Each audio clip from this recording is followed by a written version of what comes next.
Why would you even say that? Why did you admit that? You're right. That's a weird thing to admit on a podcast. It's just a little bit. It's like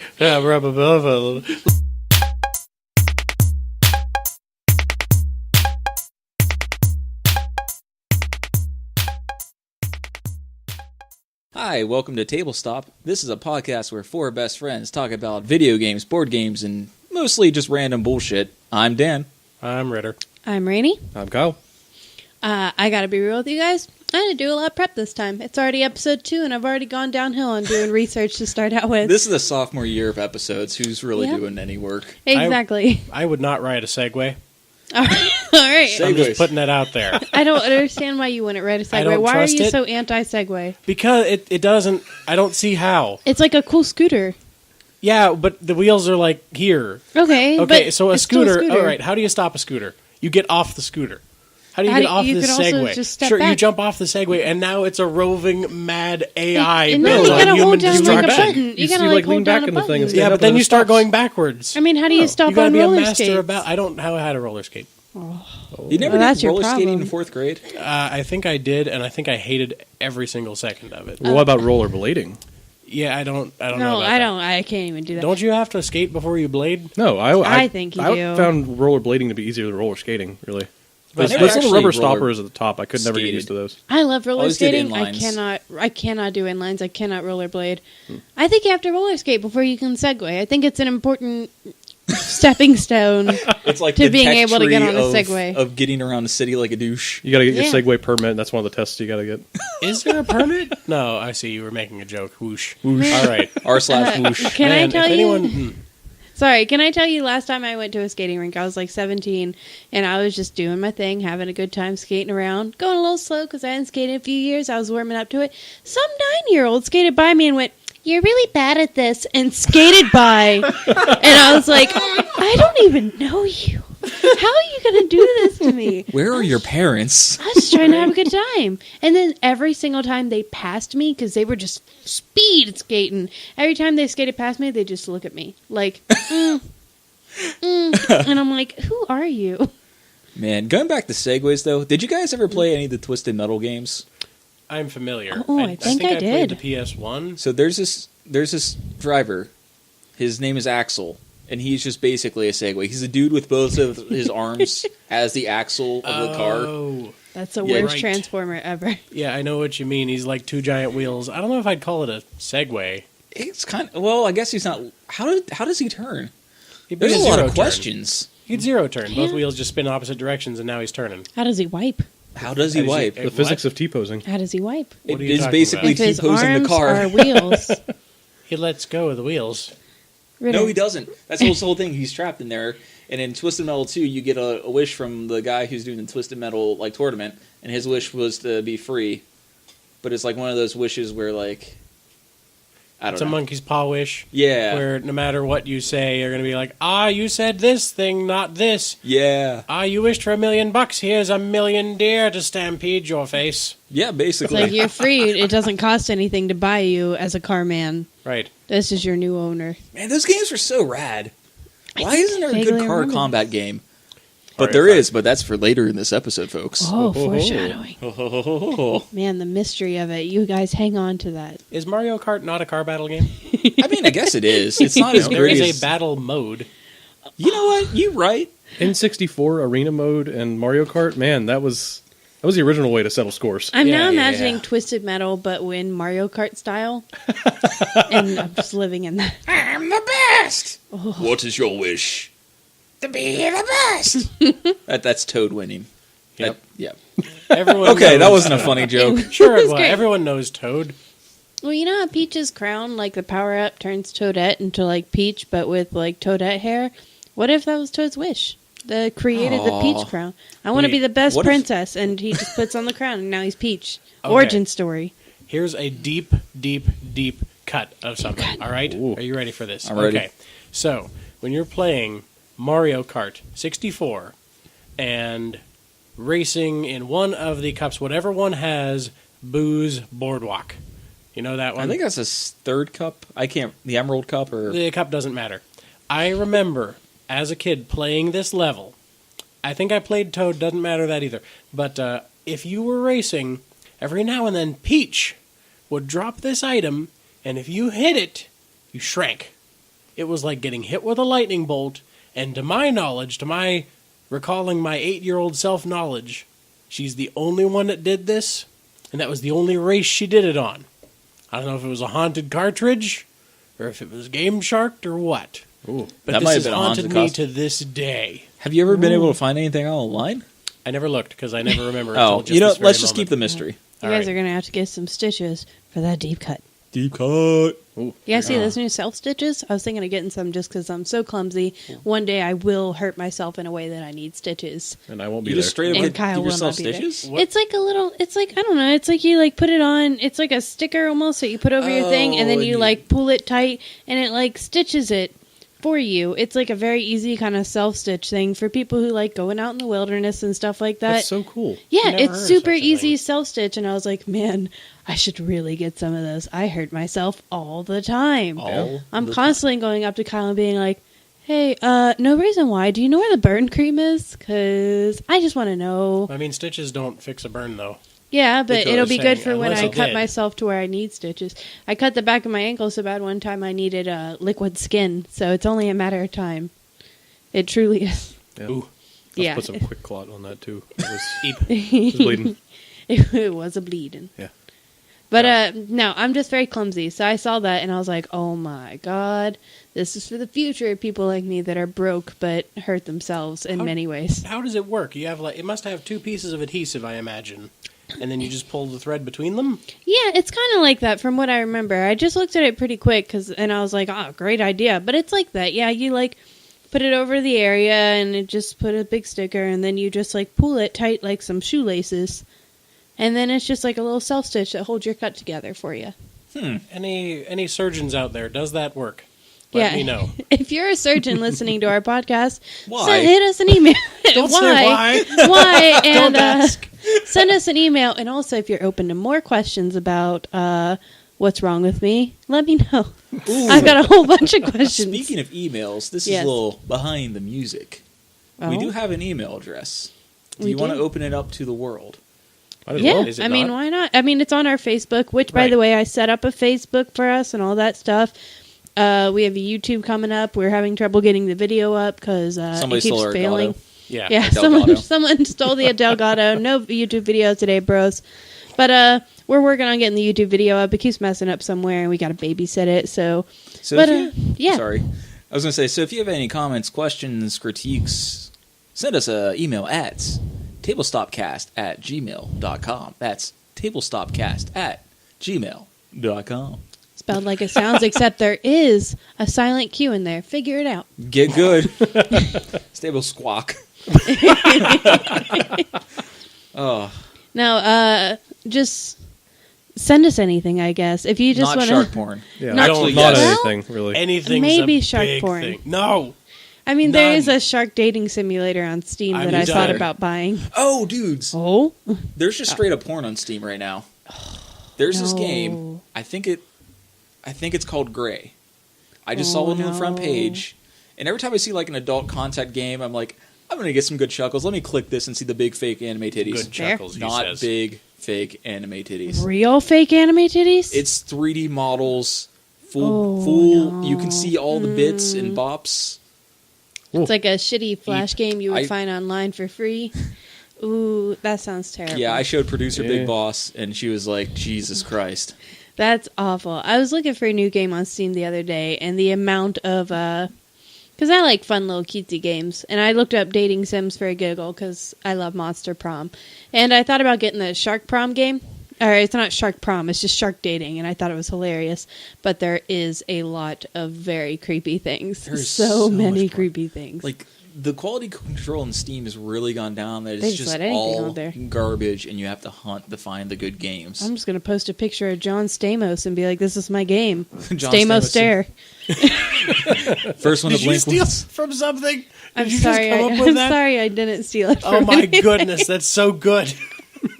It's coming How out long right now. can you stand, John Stamos? I don't even know who this is. It's a blinking sim. Don't blink. He only blinks when you do. Oh my god. Isn't he the guy? You know what? I believe. Yeah, okay. He is the guy from Full House. For a second, I was like, did I fuck that up? Is he No. Thank God the- you said that because I don't know who that is. Yeah, He's the uncle from Full House, the hot uncle that everyone wants to bang. man, I wish I looked that good whenever I was in my late 50s.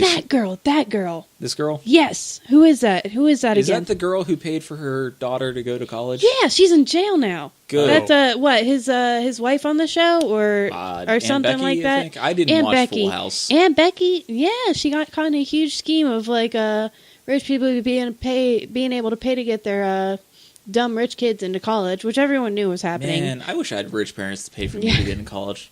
Now everyone knew that was happening, but she got caught and she's like in jail now. And I'm like, dang, Aunt Becky, it's fucked up. So she was paying off instructors to give somebody enough grades to get in. Yeah, is or what you're paying- saying. Yeah, she was paying just paying the companies. college to like enroll her child. It was like So- a big sting. Like Yeah. there were actual companies that you would give them money and they would like take the SATs as your kids. It was a whole big thing. That Oh, yeah, you can hire people to take any test for you, LSAT, like SAT, all that stuff. You just they just sign your name.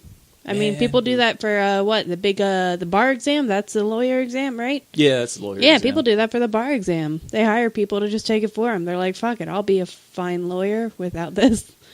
When you lie on the resume but still get the job. Yeah. I mean, you should always lie a little bit on the resume. Not big lies. You don't want to commit fraud. I'm gonna be real. I didn't know that. My resume was so lame. Kyle mocked me for it. My resume was stuff like, I was in a play in theater. And the thing Kyle mocks me the most for is that I had the fact that I took 6 years of Spanish on my resume. And he's like, you can't even speak Spanish. I was like, I still took 6 years of Spanish. Fuck you. If there's any HR managers out there, please turn the podcast off for about 10 seconds. Hire me. I have 6 years of Spanish. So one of the big, because after I went through out of college, I put out hundreds of applications. Mhm. Job hunting sucks. But I was really tempted to do this one trick where you would go in your resume, and in white text, you would type in all the key phrases, like dualing, bilingual, like a whole bunch of things. That way, whenever you send that resume to a company, it's in white text, so you're not going to see it if you read it. But their algorithms and their sorting computers will see it and be like, okay, this candidate has these sets of skills. So you get what through a that trick. initial filter and hope What that a you're... risky business. It's a little risky. I never did Is it? What are they going to do? That's so risky. What if they Probably nothing. What Probably if they not hire you. highlight Right. your resume What's the or worst something? that could happen? You don't work there. Are they going to fire you? No. The embarrassment. What if they emailed you and they were like, "Hey, You delete saw the what you email. did. Done. Gotta cheat hard. It's gone. I would die of embarrassment. I get embarrassed when Kyle got so embarrassed because the lady at the fish store the other day told us to have a good vacation, and he said "you too" back to her. That he just looked like a defeated man. I do that so that much bad. that it doesn't even faze me. She said, "Have a good vacation." He went, "You too." Shit. Immediately under his breath. Hey Ritter, Hey, what have you been playing? Final Perhaps. Fantasy 3. Is And that the before you one with go the good on- entrance? Yeah, Is that the before one with you the go almonds? on, yes, it's Final Fantasy 6, I know, but it's Final Fantasy 3 for America, so that's what I'm going to call it. It is the best entrance of any Final Fantasy. I love that. Have you guys Yeah. seen it? No, I haven't. All while I've seen Ritter's is like. talking, I'll pull up a silent video of it. Right. What did you start to say? I was gonna say all I've seen is like screenshots of like the Let It Go scene in Frozen, except Goofy's there for of some reason. course. And just Wait. like very weird stuff like that. Who? Who's there? Goofy. Goofy. Goofy. Why are you saying Goofy to my Final Fantasy 3? Are you thinking of Kingdom Hearts? Oh my God! Cut this from the podcast. I was thinking of Kingdom that's gotta Hearts. stay in there. No, Call Cut it it. out. Calling you cut out. it, please. Balls exposed on I stream. was like, what I in the always world? get those two mixed up. Please cut this. This is my biggest shame. I've never played either of those. I mean, Square Enix is involved, although I Oh. don't know if it was Square Enix. I think it might have just been Square. I think it was back when back that was before. made. Before So, before the merge. That was my favorite Final Fantasy. That was a big part of my childhood. Did you play all of it? Did you beat it? I was too young to actually beat it. I got to the Sunken Sin City part where you. I know. I Oh got my- to. I You was know gonna what? say I got that's to like- the train. I got past the train. Okay, that's pain more train. believable. Because the Sunken City is like 5 minutes into the game. I always thought that was the coolest part. But go on. I'm sorry. Yeah. You said it. I got real excited because this is one of my favorite games. Yeah, it's on a this lot of Super people's Nintendo. favorite games. And that's what I was wondering. I was like, why is this game the one that people say is better than 7? Which I Kafka's have. Laugh. Kafka's Laugh is it's very present, and it works so well. For no other voice acting or whatever, or sound effects, that's the one that you get out of it. Who's Kafka? It's Kefka. He's pretty much the first person that you run into in the game. It's like, oh, this is the bad guy. Yeah. And just continuously keeps popping up and causing havoc, whatever you want to say. How is this video so obscure? There's only 9,000 views and 41 likes. Oh, maybe it's a re-upload. It's probably re-upload. Wait, so this isn't a new game that just came out? Nope. No, this came out in like 93, 94. I embarrassingly obviously know nothing about Final Fantasy and Kingdom Hearts and all those other games that have like a gajillion sequels. I always thought those guys were mummies that walk around the town, but now that I see they kind of have like gas masks on. Yeah, that's Narshi, whatever you want to pronounce it as. It's the first town you wake up in, or whatever you want to say. But yeah, you weren't even born when this game came out, so it's a... Hello, darkness, my old friend. Don't sing, we'll get copyright infringements. It's too good. Too good. Anyway, I am decently far, and what I thought that you were going for with your Frozen reference was there is a very talked about scene in this game, and it's an opera house scene where this is one of the ones that people bring up, Kefka, and they bring up the opera house, where one of your party members goes and impersonates this other person to try and catch this guy who just happens to have an airship. Yeah. So that's their whole plan is, this dude with the airship wants his chick. We have a chick. She's going to go pretend to be that chick, and he'll kidnap her, and then we fight him and get his boat. Yeah, I remember that part. So yeah. But it's a really neat scene. It really does neat stuff with the music. Yeah. There's no singing, but the way that they meter it out with like long tones over top of the conduction makes it seem like they are singing, and it's a very neat scene that has a huge impact later in the game. Really cool. It's very, very cool, well done. I haven't beaten it yet myself. From what I understand, I'm at like squarely at the 3/4 mark. I am at the point where you would take out first disc and put in second disc if it had discs. This was a Super Nintendo game. This brings me back because I'm the younger sibling. Yeah. Baby. And my brother would play Final Fantasy and these really dense RPGs, and I would just sit and watch them. And like you describing the opera sing just brought back such strong nostalgia. Because I remember my brother sitting there with the printouts from GameFAQs. Yeah, GameFAQs. I'm still looking at GameFAQs for this game, man. Man, and like we didn't have internet, so you'd have to go to school and print them out. Exactly. Yeah. Or to your friend's house who had the internet with a printer. I did that one time. Yeah, we had to do. I remember doing that for some of the Metroid games. I remember getting like the magazine that had like game hacks and stuff in it. Yeah, Like there was like a little magazine that had game cheats and all other kind of hacks and stuff. This is the scene I'm talking about. So this was on the Super Nintendo, and it's just like the parallax scrolling of the ground and these three mechs walking towards the city. I don't know. It's so good, and if I could play the music, it would really tie it in. Because Final Fantasy's ubiquitous. They all have good music. Final Fantasy? I have no idea what it's about, period. Actually, not any of them. I don't know how many there are. I think there's, 17? I don't know what a single one of them is about. All I could think of is Goofy. Well, which is clearly not right. Say the first one, there's a bad guy trying to take over the world and unleash chaos, and you got to stop him. Done. Very simple plot. This one, there's a bad guy trying to take over the world with big magical powers. So they're all kind of like individual, like they don't continue a single storyline kind of thing. Right. The only times that they are considered sequels is they'll put a 2 in the name. Like there's 10 and there's 10-2. Oh, okay. Oh, that's why they do that. 13. That's not a bad place to start. I really like 10. I think you would like 10 if it's it got a re-release on PS4. So if it's on sale or something. Actually, I got a copy if you want to try it out. Yeah, sure. would I mean, highly it's always recommend. just been intimidating to get into just because, it's such a big franchise, and I always thought that it was kind of a continuation, like if you play one, you have to play literally all of them to understand. Oh, which no. I get that vibe from Kingdom Hearts, which I also don't know anything about. That you're definitely losing some continuity or some kind of details if you have skipped any of them. And there's like 1, 2, 3 over or 358 over 2 for some. I don't remember why. It's like half. It's It's a weird title. If it was a contest for weird titles, a couple of those Kingdom Hearts games win it. Yeah, There's just a few spin-offs in it's there. always very confusing. They always have Goofy and Donald in them. I know that. Yeah. This new game, all I know from Kingdom Hearts is the memes, like Goofy being there inexplicably and Let It Go and Frozen, and also apparently Donald Duck has like godlike power in the new game with like some kind of weird mage blast he does, and everyone's like, "Damn, Donald is God." Hey, can we talk real quick? Goofy Real fucks. Goofy fucks hard. He has a son. He's a good dad. Also, not only does he have a son, but in the second Goofy movie, he gets another girlfriend because the wife's dead or whatever. I think. Oh, really? Max, Goofy's wife, I think, is dead. Yeah. Oh, jeez. And they don't either.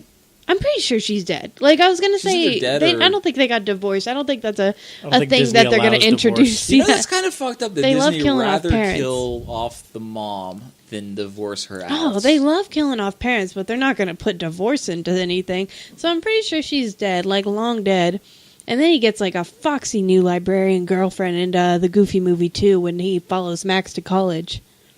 Oh, It's pretty I remember sick. having a crush on Max's girlfriend from Goofy Movie 1. Yeah, that's fair. Yeah, that was... I mean, I was a kid, see, Ritter. Don't look at me like that. I didn't have a Okay. crush on her. What I had a crush on was the sick jazz Goofy girl in the second Goofy movie. I've never seen the second chubby one. friend. Look up Jazz Girl Goofy movie 2. All right. She Look is exactly so that. See if smooth that works, and 'cause if it soft does, and I'll does be the amazed. clips. She does the little right there. No, you're kidding. Go back. Jazz Girl from Goofy movie. Are you serious? Well, I Yes, mean, there she is. Oh. She's stunning. She wears a beret. She has like dark eyeshadow. She's hot. Yeah. And she's with the chubby one. She's with the chubby friend. And she's just like a cool jazz girl. And she does the little finger clicks and everything. And She she's so reminds me cool. of Doug's sister from Doug. Oh, I know who you mean. I don't but remember a lot completely about forget it. her Doug? name. Doug Funny Doug. Yeah. I don't remember a ton about Doug Funny. That was a little bit before my time. Oh, man, that hurts. I'm sorry. Because that was like... I know about Quail Man, and I... There you go. The, That's all you need. the number one thing I remember from Sliced her. Doug Funny is that one episode. Oh, yeah. Yeah. That one episode. I always talk about it, and Kyle is very mad about this episode. The episode where he hates liver and onions so much that he tries to get brainwashed to where he tries to hypnotize himself to where he'll like liver and onions because he's going over to Patty Mayonnaise's house to meet her parents, and they're planning on making liver and onions. So he spends the entire episode trying to condition himself to like liver and onions by hypnosis, by anything. And then in the end, it ends up that the mom didn't have time to make it, so they just order pizza. And he's like, oh, thank goodness. But It makes me mad because that's the only basis by which you do not like liver and onions. I refuse to eat liver and onions because of that episode. If Doug just Funny willing to hated try it that it. much, so do I. Since a child, I was like, Doug Funny knows best. Liver and onions is disgusting. I will never eat it. And I haven't. I think have I not get since. that because I too have seen that exact episode, Yeah. and that is the one that I most vividly remember as well. Yes, Weirdly right? enough, It just and I sticks in seem you. to remember having like nightmares about his nightmares about the daggone Yes. liver and onions. I'm so I glad it's also not was just me. traumatized to not eat it. It haunted me. And then I do know that my brother, who was a year older than me, saw that episode and went, I'm going to try liver and onions. And we were probably like 6 and 7 respectively. So we went to a restaurant with my dad, and this 7-year-old boy ordered liver and onions. And the waitress was like, are you sure, honey? And he was like, yes, I want to try it. Doug Funny said it's bad. And so he got it. He took one bite and went, this is disgusting and I hate it. So that only solidified what Doug Funny had said to me. And I was like, Doug knows best. I will never try it. It is weird because I've had it. I've actually did try it at some point in my life. Is it good or is okay. it weird It's texture? not. You haven't had it either. I've never had it. I want to try it. Doug Oh, Funny it's said no. weird texture. I don't It's mind like- textures. It's like gummy steak. If you don't mind textures, it is very like weird about umami textures. flavorful. I'm weirdly... I didn't even know people had hang-ups about textures until Oh, I yeah. was in college. I won't eat cooked Absolutely. onions because I have a weird thing about the texture of cooked onions. I'll eat raw onions all day long, but I cannot eat cooked onions in anything whatsoever. In fact, the number one reason I don't like red sauce is because it has pieces of cooked Those onion. little tiny onions in it. Yes! Exactly. Why don't I they make a can't- ragu that doesn't have the dang little pieces of onions in it? has to be puree because if first I hate tomatoes. I like sauce, but I don't like tomatoes. So if it has pieces of tomatoes in it, I won't eat it immediately. But it has those little tiny pieces of cooked onion in it, and if I so much as bite down upon one, I physically gag. I have such Can a you- weird thing about Yeah, and you texture. can't eat the rest of your Can you spaghetti. guys Yeah. have it with onion rings? No. No, I don't Oh. eat onion rings. If I am presented with free onion rings, because I would never order them on my own accord, I will eat the breading around it and throw away that little piece of cooked onion in the middle. Big Boss has a weird story about. There's this casino up in Connecticut that has a Fuddruckers in it. I don't know why the Connecticut part was vital with that story, but her and her brother were eating there, and like this fool was eating onion rings. But instead of doing your way where you'd eat the breading because you're a no. normal human being, Oh no! they were just straight up eating the onions. Oh no! Wow, we are way in What's the the weeds on point? this one. We really went Yeah. away from so, everything. So Final Fantasy to Doug to onions. Yeah. So oh yeah, Sometimes it'd be like Final that. Fantasy. you don't think you'd be like that, but it's like that. What else you playing, bud? Or you got any more thoughts on Final Fantasy? No, not really. That's pretty much covering it. I mean, you could talk about Kingdom Hearts, but that's a whole other animal to tackle. That I would say start with the first one and just play like the first dang Kingdom Hearts.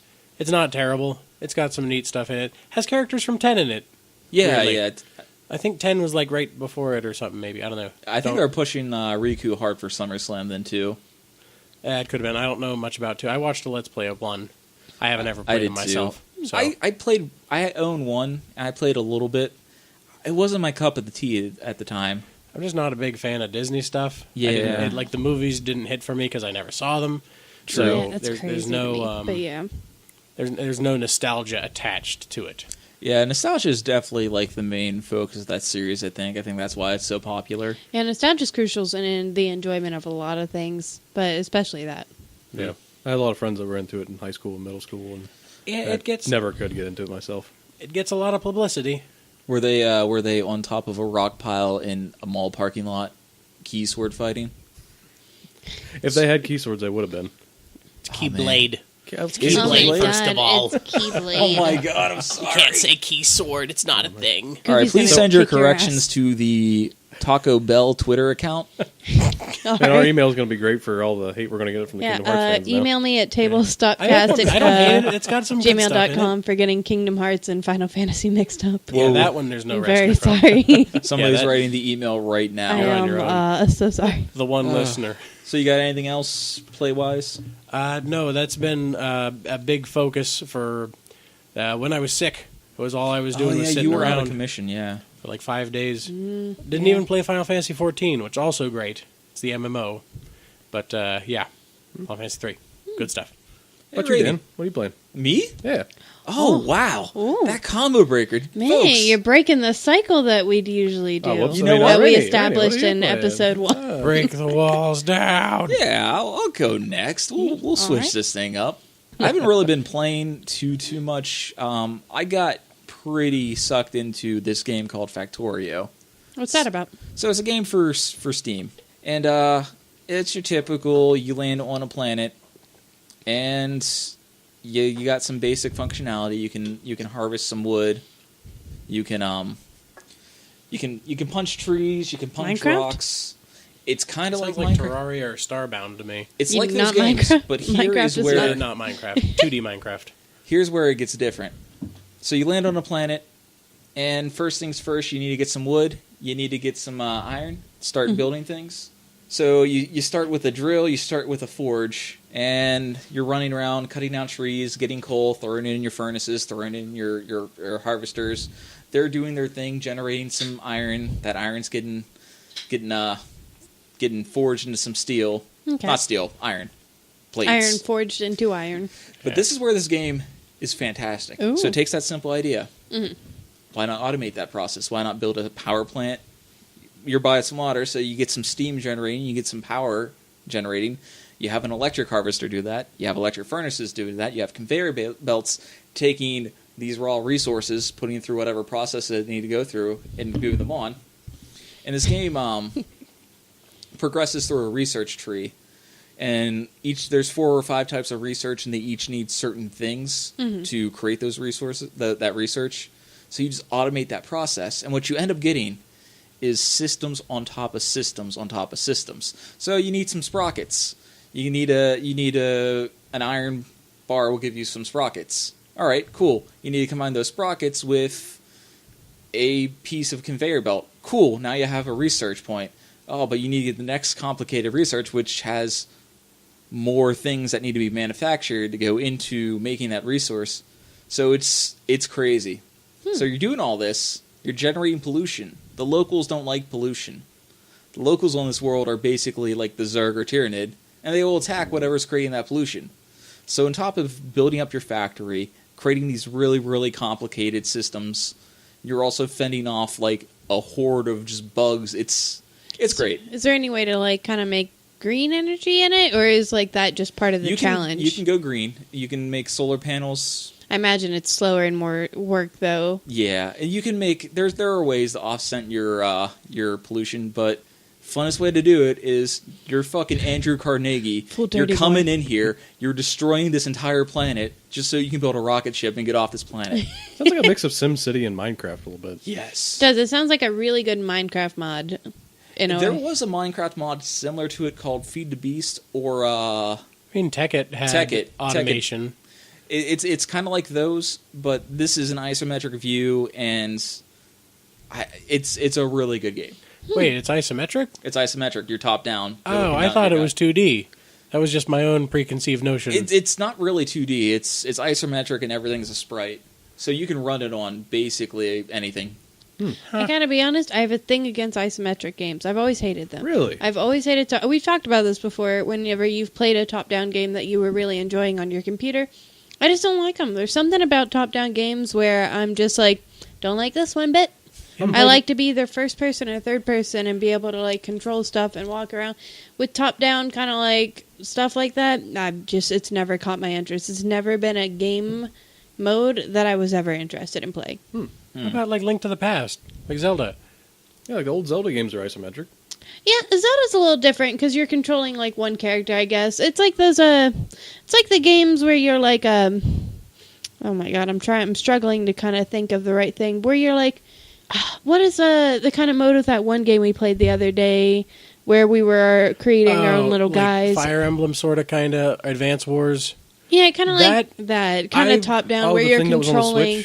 Yeah, Yeah. it's Wargroove. That was fun because it was like multiplayer, but when it's just like you and you're making a bunch of stuff and popping out stuff and it's top down and you're not like one specific guy, you're sending your armies here and you're doing RTSs. this. Yeah, this is your RTS. RTS That's what I'm okay. thinking of. Yes, I'm sorry. So you just don't like RTSs, to specify that, yes, I personally, obviously, hate RTSs. They've never caught my interest. It is one of those types of games I just hate all RTS. I've never once found an RTS that I actually enjoyed playing ever. I love RTSs. Oh, yeah. I'm sure. I know.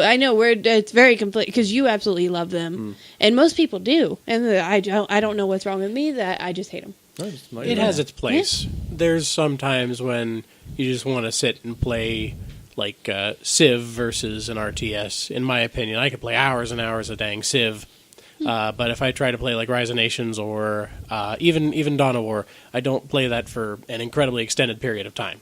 I get that. It's like a half-hour sprint and then I'm done. Well, Civ's more like a board game anyways, and it's turn-based. Right. So, yeah.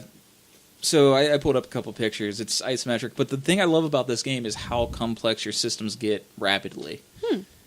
You got to worry about, oh man, I'm not producing enough steel, so I need to go and build more steel factories. Oh crap. That's taking too much iron. I need to go and build a train system to transport iron from this mine like 3 or 4 kilometers away to my main factory. Yeah, that it's sounds a lot fun. of plates you got to spin at once. And like you can get stuck in these thought circles where you're thinking about how to do this more efficiently. Like I don't know, I love it, and it's really like itching a scratch for me right now. Scratching an itch. Scratching an itch. It's kind of very kind of thoughtful kind of feel. I have something for you to check out then in your spare time on your phone. Because you have the Android Master Race now. You've moved away from that cursed iPhone of yours. Yeah, Tim Cook don't tell me how to use my phone. The CEO of Apple. Wait, what? Who? R.I.P. Steve Jobs. Okay.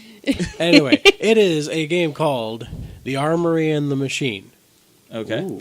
And what you start with is a white screen, and all that's there is a bar that says heat, and when you push the button it takes 30 seconds and it makes a heat, and you're like, okay, what do I do from here? And you keep pressing it. Is this keep like getting a more cookie heat. clicker kind of game? No. Eventually you get to automation. And then, okay, I've built heat, now I can build tanks. How do I store more heat? Well, I use tanks. Okay, now I can build kilns. And it means I can put more workers on here, because my tank production's overshadowing my heat production. Then you get to fluid to make the workers work better, so they can make more heat and build more tanks to store more heat, to build more kilns, to build more workers, to build more heat. And then you get to exploring with the machine. And you go to various, there's no graphics. Everything's like text-based. You start with one place and it costs you fuel to get there. Now you got to build fuel. And it goes from one tab with nothing to 7 tabs with all of these things that operate independently and automatically. It's, I think it's neat. And it's a great time waster. You just sit and you make stuff and you push a button and it runs across. And the whole process reminded me of what you were talking about there. And there are some parts where you have to like have reaction, like some of the, whenever you go exploring, all your skills are on a cooldown. So you have like a smash, it takes like 2 seconds to come back, and you just keep like hammering this smash, hoping that you kill whatever's trying to kill you before they get you. I'm up to the point where I have like grenades now, and a healing elixir thing that I can hit. And yeah, great time waster for a free game, really neat. Okay, I'll Big definitely fan. check it out. Yeah, I like, check it. I like making simple systems and complicated systems. I don't know what it itches, Right. but 'Cause it's good. Yeah, it like shows all your stuff too. It's like, okay, I'm producing this at a rate of this many seconds. I will get to full in this many minutes, or I will get to 0 in this many minutes. And if you get it balanced well, it's like, okay, this thing's going to take 3,780 minutes to build because I'm making everything else using that one resource, but I'm not losing any. I'm maintaining like a constant influx and outflux. Yeah. The other game I touched a little bit this week, it wasn't too much, was this little game on the Switch called Devil Engine. So what Devil Engine is, it's a shmup. It's a hardcore kick you in the face, steal your wallet, and then use your debit card to buy hookers and blackjack. It's a tough shmup.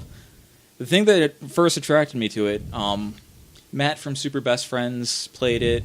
The old RIP Super Best Friends. But they used to talk about this game when it was in development on their podcast. Yeah. The art, the sprite work, and the music. Like, everybody pause this podcast right now. Just go to YouTube and listen to the soundtrack. It is no other game since Persona 5 really had a soundtrack that like just grabbed me. Like the song you should especially check out, man, I can't speak, is Stage 2 NNYC, just the stage music. It's jazzy. It reminds me of the music from Sonic 1's Casino level. Yeah. Sonic had a Casino casino Night level? Zone. Yeah. Wait, you never Casino made it to Zone. the casino zones? I think Casino Zone was like Stage 3. But yeah. It's a shmup, so it's a bullet hell. You're dodging bullets, but it's kind of hard to dodge bullets because all the artwork is so good. Isn't it? It's Damon Engine, is it? Or is it Devil Engine? It's Devil Engine. It is Devil. Okay. You know what has- Devil Engine. Oh, You know what okay. has good jazzy music too? Cuphead. Yeah, Oh, well, man, that's Cuphead. like Cuphead has a great. that's dang like 50s music. Oh yeah, it's Yeah. very It's like definitely big band stylized swing. intentionally. It is so good. Kyle and I played that for a really long time, and then it got too hard, and we kind of dropped out of it. Yeah, we got stuck on the Queen Bee we got boss. stuck on a.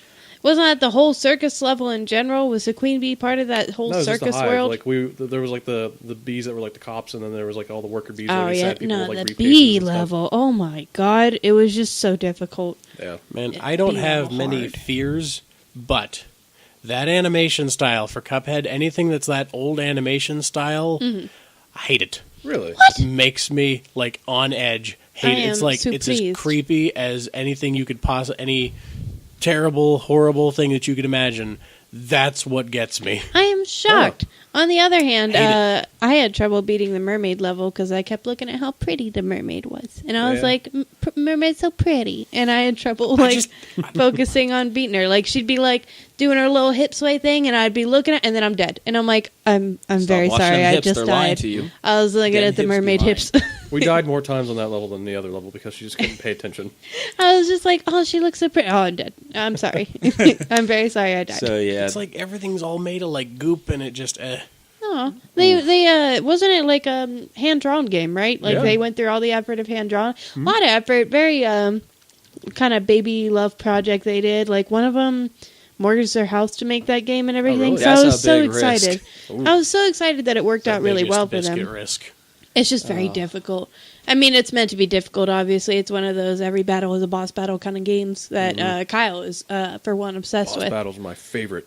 Like that's why you like Monster Hunter so much Oh, too, don't and get me started. everything. Boss Don't- battle. Don't get me started. Oh, speaking of boss battles, have you ever seen a game called Fury? Fury, I have not. It's kind of like a bullet hell kind of game, but there's only bosses, and I it has will the need to check this out. coolest art style. Kyle's making It's notes. for the Switch. I think I got it free on PSN once. Like years ago. It's been It's out been for out for a a while. Huh. But like in between each stage, it's just a cool hype build up as your character slowly walks to the next boss. Think Oh, that's Samurai so Jack. cool. Yeah. Like, Really? Yeah. Like Huh. the artistic value. Very interesting colors that it picks from. Yeah, it's very neonish, like pinks and purples and Yeah, blues. reminiscent of Hyperlight Drifter. Absolutely, yeah. That's another game I really want to play too. That's a good game. If it's on sale somewhere, pick it up. But yeah, that Fury game didn't really grab me because I like more exploring and checking out a world. Yeah, this is basically a linear hallway, but it is Right. stylish as all get out, and it's all boss battles. You walk in, you see the arena, you see the dude, you have some words, and you're like, all right, I'm going to try and kill you, and you're going to try and kill me. One of us is walking out, and they're usually pretty civil about it. It's like, all right, here we go. That sounds fantastic. Actually, the tutorial boss that you fight just shit talks you the entire time. It's Nice. great. Right. The only one I know of that doesn't talk is the second boss. I've only seen up to like the fifth boss, I think, is where I quit out. I think it got to the toxic boss, either 4 or 5, before I quit out. Yeah. I have a bad habit of not finishing games. Yeah, Yeah. you'll have that. It's a bad habit though. But other than that, Kyle and I played some board games, but we'll get to that in what we've played section coming up. Yeah. Oh, what we played. What we've played, man. Man, That's, we got some good words for you folks. Pause that, sirs. We still have video game things to talk about. yeah, yeah. All right, hey Rainey, Oh, me? what'd you play? Honestly, I've been playing a lot of Anthem again. They did an update for Anthem March 9th, I want to say. It was supposed to be around March 11th, but they bumped it a little bit early.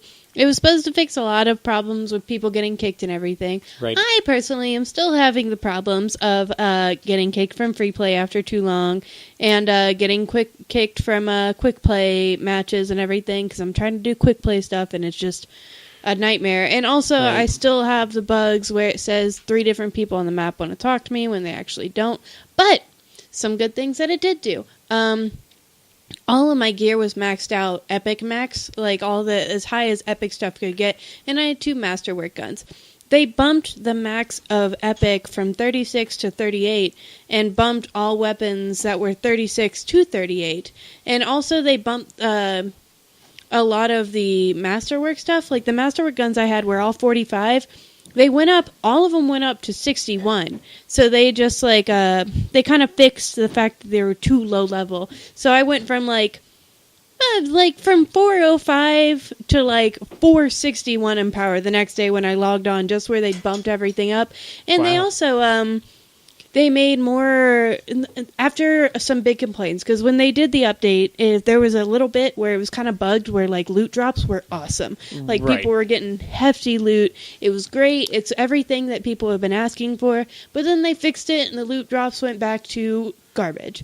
But they've kind of like they've added more loot drops since then. Like they kind of like heard the outrage and they're like, we hear you. And I don't think they went back to the level it was when it was bugged, but they definitely like increased the amount of loot because I noticed that I got quite a few more masterwork items a couple days after the update. Like even though I'd been playing a lot before that.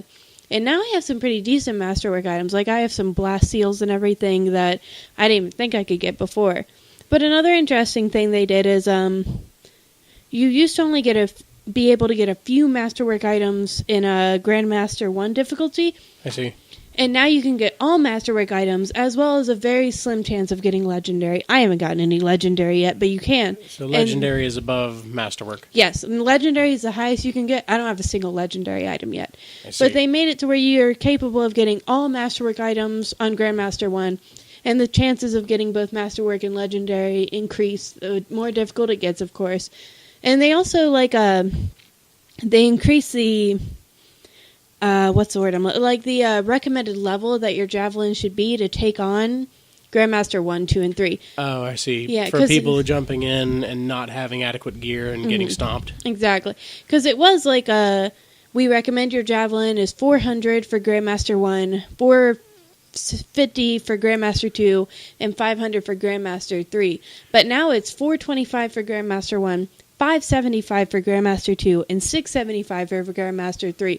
So they significantly increased it, but also increased the power of a lot of weapons and made it to where you could actually get Legendary stuff possibly on Grandmaster 2 and very slimly on Grandmaster 1. But I know I played free play in normal mode day before yesterday, just trying to get some resources, and I came across 2 Masterwork items. In free play. In free play on normal mode. Because I did a little, one of those little world mission things and took down some Dominion. But I was hype, because before you couldn't do that. So as Masterwork, say that you get a gun that's power 70.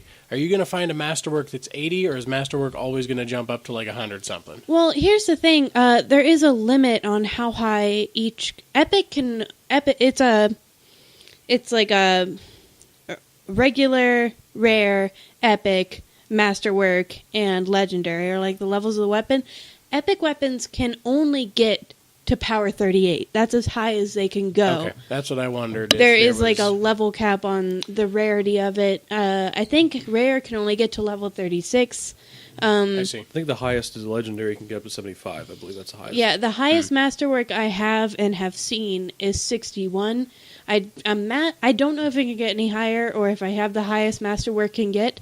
But I might just have the highest Masterwork can get. But like he said, Legendary is what, 75 cap? 75, yeah. I don't even have a Legendary yet. But right now there are caps on how powerful something can get, period. There is a really big problem that somebody on Reddit pointed out about the progression system of the game and how scaling works for all the characters now. Mm-hmm. It's something that was just kind of figured out by some dude just spending a few days tweaking with some stuff. Okay. The damage scaling on your character is a multiplier that is tied to your overall gear score. And your gear score is determined by the average of your equipment and your gear divided by how much stuff you actually have equipped.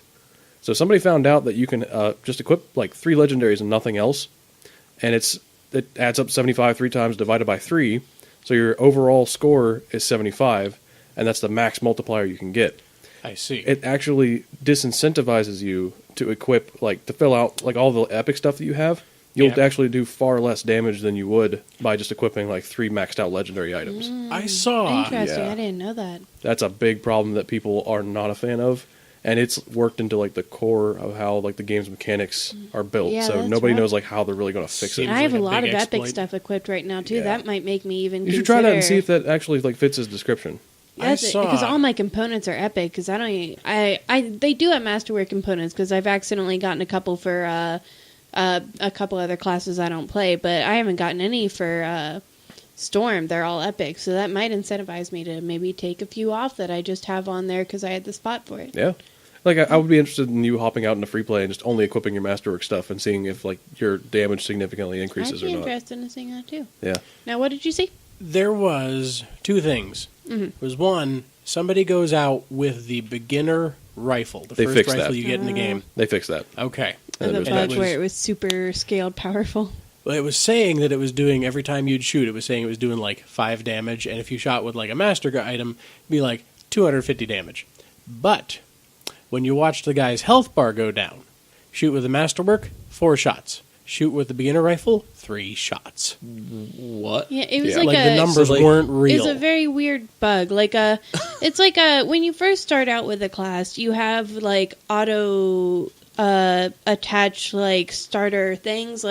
For the Storm, you have the auto attached blast seal of lightning and ice is your secondary, and it's just kind of auto there. If you look at your things, it says you don't have anything. Until you get gear and can attach other stuff, you're just attached to it, and it's like level 1.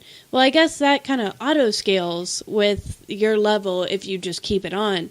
And like he was saying, it was like a bug to where the gun, like on the Ranger or whatever, was auto scaling to like it was bugging and being way more powerful than masterwork weapons and everything. That's bizarre, because you'd think that the enemies would have like a fixed health. They don't. That's one of the biggest problems of the mechanics of the game. Mm-hmm. It's not like Diablo to where everything just kind of gets a higher health pool.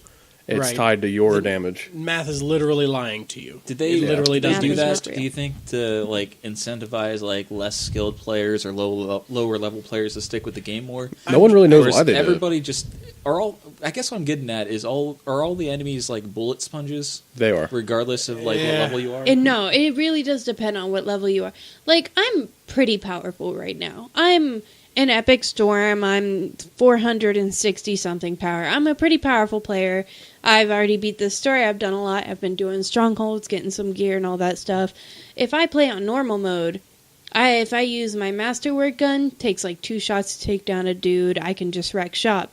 If I play on hard mode, it's a little bit more difficult, but overall still pretty easy to kind of fly through. But Grandmaster 2 mode, like at that point, one shot's gonna kill me. One problem I have is that I get that Grandmaster 2 and 3 are supposed to be extremely difficult, but it's like difficult to an absurd degree. Like scorpions are pretty much like the lowest level enemy in the game. They're little bugs. They're supposed to be like horde scorpions coming at you, super easy to kill. In Grandmaster 2, a scorpion is a bullet sponge. Like, I used an entire ult on one scorpion and it didn't die. Oh, Like, it's an insane amount of bullet sponge, and one shot from it kills you and puts you down on the ground. That's I a lot of literally people's one shot. complaints about See, when they raised the levels for everything, like raised recommended levels, I feel like it should have just tweaked down difficulty. because I surely agree. there's They- just like decimal points and numbers in the back end that they could just adjust. I don't know if It's it's just they just made it too difficult for Grandmaster 2 and 3. It goes past like, man, this is super super challenging, and for skilled players to this is literally broken, and how can anyone even have a chance with this? Like, it's just people constantly dying and respawning or getting picked up and stuff like Yeah. that. Like, I've played with players that obviously had a lot of more skill than me, because I like playing. I'm not like the best player. I'm not going to pretend to be a great player. I've just played a lot, and that's why I'm pretty high level, because I spent a lot of time on it. Not because I have like extreme skill or anything, Yeah. but there are people who obviously have a lot of skill, and then one scorpion will hit them one time and they're down. And I mean, there's only so much you can avoid with that kind of stuff. That was my biggest apprehension with the game when I first heard about it, because I don't know, it just kind of had the look of, hey, you're a spaceman, but you're fighting a whole bunch of sponges. Like, I don't know. It like, really depends on your mode. Like I said, hard mode, it's a very enjoyable game. It's pretty balanced with my power right now. I enjoy it a lot. If you play normal, it's definitely balanced. If anything, I'm a little bit too powerful in that because I have those masterwork items. But it's overall pretty good. But if you want to try and farm for good loot, good fucking luck. Like, if you want to try... like I said, I haven't got a legendary item yet. And I've been taking on strongholds on Grandmaster 2 with people. That's my And- biggest complaint with the game is the lack of content. There's only Yeah. 3 strongholds in the whole game. Oh yeah, I like this game a lot. Like, I love it. I'm putting a lot of hours into it because I love it. I wouldn't otherwise. It's a very enjoyable game. The scenery is beautiful. I love flying around, but it has a lot of problems that it needs to work on, Yeah. and it needs to get new content, and it needs to work on these bugs, and it needs to work on the loot drop before it can be an exceptional game that it could be. The It has potential's the there. foundation. Like, it really is, but they got a lot to work on before they can polish Absolutely. it. Yeah, Kyle and I were talking about this a little bit earlier for potential future show contact, but anytime I see EA involved in anything, I just make the assumption that this game is going to ship not complete, it's going to be buggy, and you're just paying for a $60 beta. That's Which, fair. I It's mean- fair nowadays, honestly. It really has kind of become that. The very little amount of content into this game starting out, it was insane. By day 4 of playing this game, day 3, I'd already beaten the main story. Yeah. By day 4, I had blown through every single side quest, side mission, side talk. There's nobody to talk to for me. There's no more missions to do except repeat contracts. There is nothing more for me to gain except trying to do really hard stuff to get better loot for the hopes that they will add more content that I will be able to use it on. That's literally it. I'm just waiting and hoping that they are going to add a lot more content to this game, because the amount they added was the equivalent of a very small DLC, not an entire game. Like, I would have expected everything that I got from that to just be in a DLC addition to a game, not literally a whole game that I paid $60 for. Did this game come out with a season pass? Because I'm wondering if they're going to plan on paying. No, it didn't. No, it did not. Came out with like the Legion Okay. of Dawn edition that was like an extra $15 for like an armor pack or something like that. But it that was was it. aesthetic That stuff. might be a good sign for this game's future if they're not selling a Thinking. season pass. I'm thinking so. With how little content there was, if they tried to make me pay for DLC, I'm not going to. 'Cause Like, EA they did would a- lose all their players there immediately. They did a weird thing where they not only released Anthem, but I think a couple days before that they released Respawn Studio released it. It is Apex Legends. Apex. Ah. Yeah, they released Apex, which is a weird choice. It's like Fortnite. It's a battle royale, but it's two Yeah. multiplayer games that are released at the same time that clash against each other. Like It really interfered with Anthem's release. Yeah, it kind of just feels like EA's like, okay, here's my two children, let's have them knife fight, and whichever one generates more money for us, we'll let live. Yeah, to be fair, I think Apex Legends is much more in competition with Fortnite at the moment as well, though. Yeah. I mean, that was definitely their big competitor. You'll see it everywhere. The Apex Legends versus Fortnite war is a big thing online. Though Apex Legends does spark my interest a little bit. It doesn't look like it does like the. Sorry for anybody who plays Fortnite out there, but dumb things that Fortnite does with the building and crafting. I love the fact that it's a team battle royale. Absolutely. It looks Yeah. very And sweet. there's a mechanic in there where, like, if you're playing like a normal battle royale, like PUBG, Fortnite, whatever, you die. Okay, I'm gonna get in a new game. You die in Anthem, you have an opportunity to be resurrected. So there's an incentive for the players to stay longer and be more Exactly. invested into the game. But yeah, it's weird that like EA would have both of its children just knife fight. It is very weird. I think it was really smart for them to just release it out of the blue like that, though. Yeah, because it absolutely. didn't get to like build up EA hate online before it came Oh, out. They yeah, just no. they just threw it out there out of the blue, and people were like, "Oh, hey, this is a great game." Oh, wait, it's made by EA. Oh, People So, do uh, love Apex Legends. I am a big sucker for anything with diversity in it, and that's a big selling point for Yeah. a lot of people. On the webs, I've seen a lot of people like, "Oh my god, this character's black and this character's gay, and it's us!" And the people are like losing their minds for it. Yeah. Which is always a very helpful and very big selling point. That it is. Yes, Yeah. I really appreciate diversity. absolutely. Dude, okay, so you can't have a podcast with me on it without me talking about 40K. But All right, Of course. it's time. it's Wait, time. no, So we didn't begin- ask well- Kyle what game he No, played. no. This is a quick Oh, okay. aside. This I is was a gonna quick. say, wait. We're taking a detour off a detour off a detour. Okay, yes. So as we do. a lot of people who play Warhammer, who play like the Imperial Guard, the humans, you look at their army. Every single model is just the whitest guy. So I've been trying to like incorporate different skin tones in my armies. That's excellent too. Yeah, It's a everybody challenge, just paints too. them the same color, same white dude. It breaks up because It breaks up the monotony of painting too. I play Adeptus Mechanicus, and there's not a lot of opportunity to express skin tone because They don't have much skin. Yeah, they don't Yeah. have much skin. They're just cyborgs. Yeah. But one unit they have are these shaved, bald head, beefy priest guys, and a lot of people paint them white because they do like this blue electric glow, and it looks good.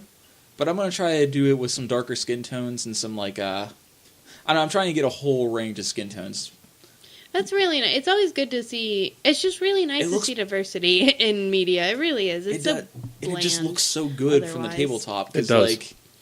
It gets monotonous. It gets bland. It gets boring. Because you use the same 3 paints and do it 12 times, and then there's a whole unit. And You haven't ran those guys in a while either. That unit. I haven't, because as soon as I bought 5 more, they changed the rules. Yeah, they changed the rules where they weren't very good anymore. Yeah. I mean, they're good if they can get to you. They're not wearing armor, so what They have do you no expect? transport. So I do have a Yeah. transport. It's Forge World. Yeah, when I gotta Forge sell World isn't kidney allowed. for it. Forge World's mostly allowed. All right. All right, pause this because I'm done talking about what video games I play because it's all Anthem. Okay. Let's see what Kyle's been doing before you guys launch into 40K world. Okay.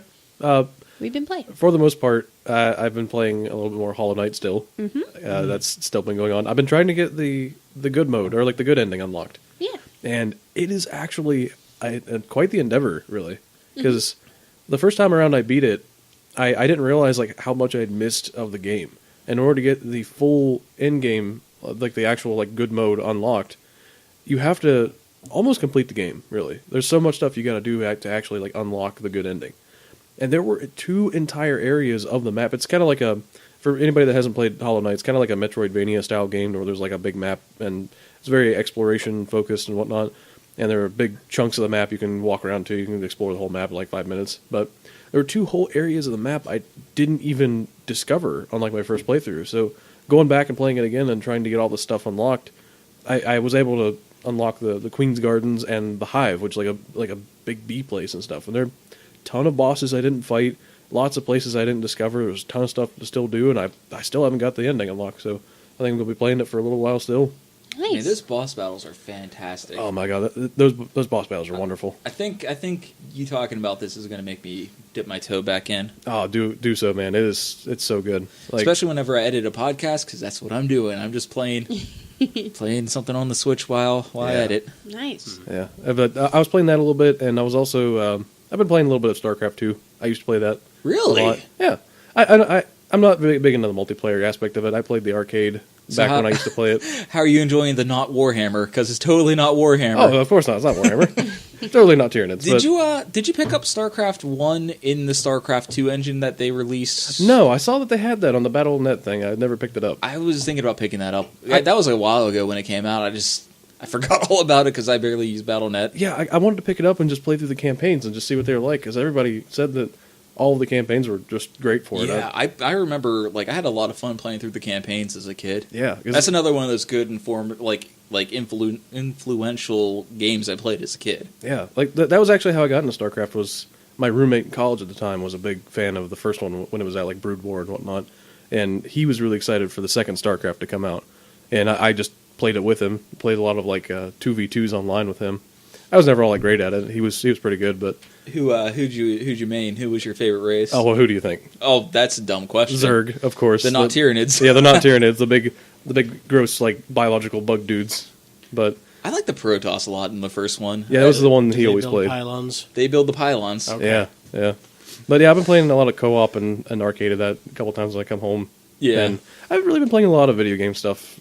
Really, I've been painting some stuff, putting some stuff together, tabletop wise. Maybe we should have another segment in here for this is another behind the scenes for what you hobbying. That wouldn't be bad. What's your hobbying?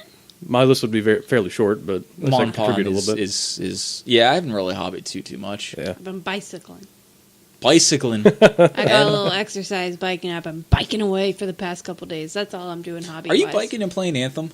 I am. That's strong. I biked 10 miles today doing a stronghold on Grandmaster 2 difficulty, and I didn't even realize I'd biked 10 whole miles because I was focused on taking down that big bug. Yeah, that thing's pretty great. comfortable. It's very comfortable. It's very nice.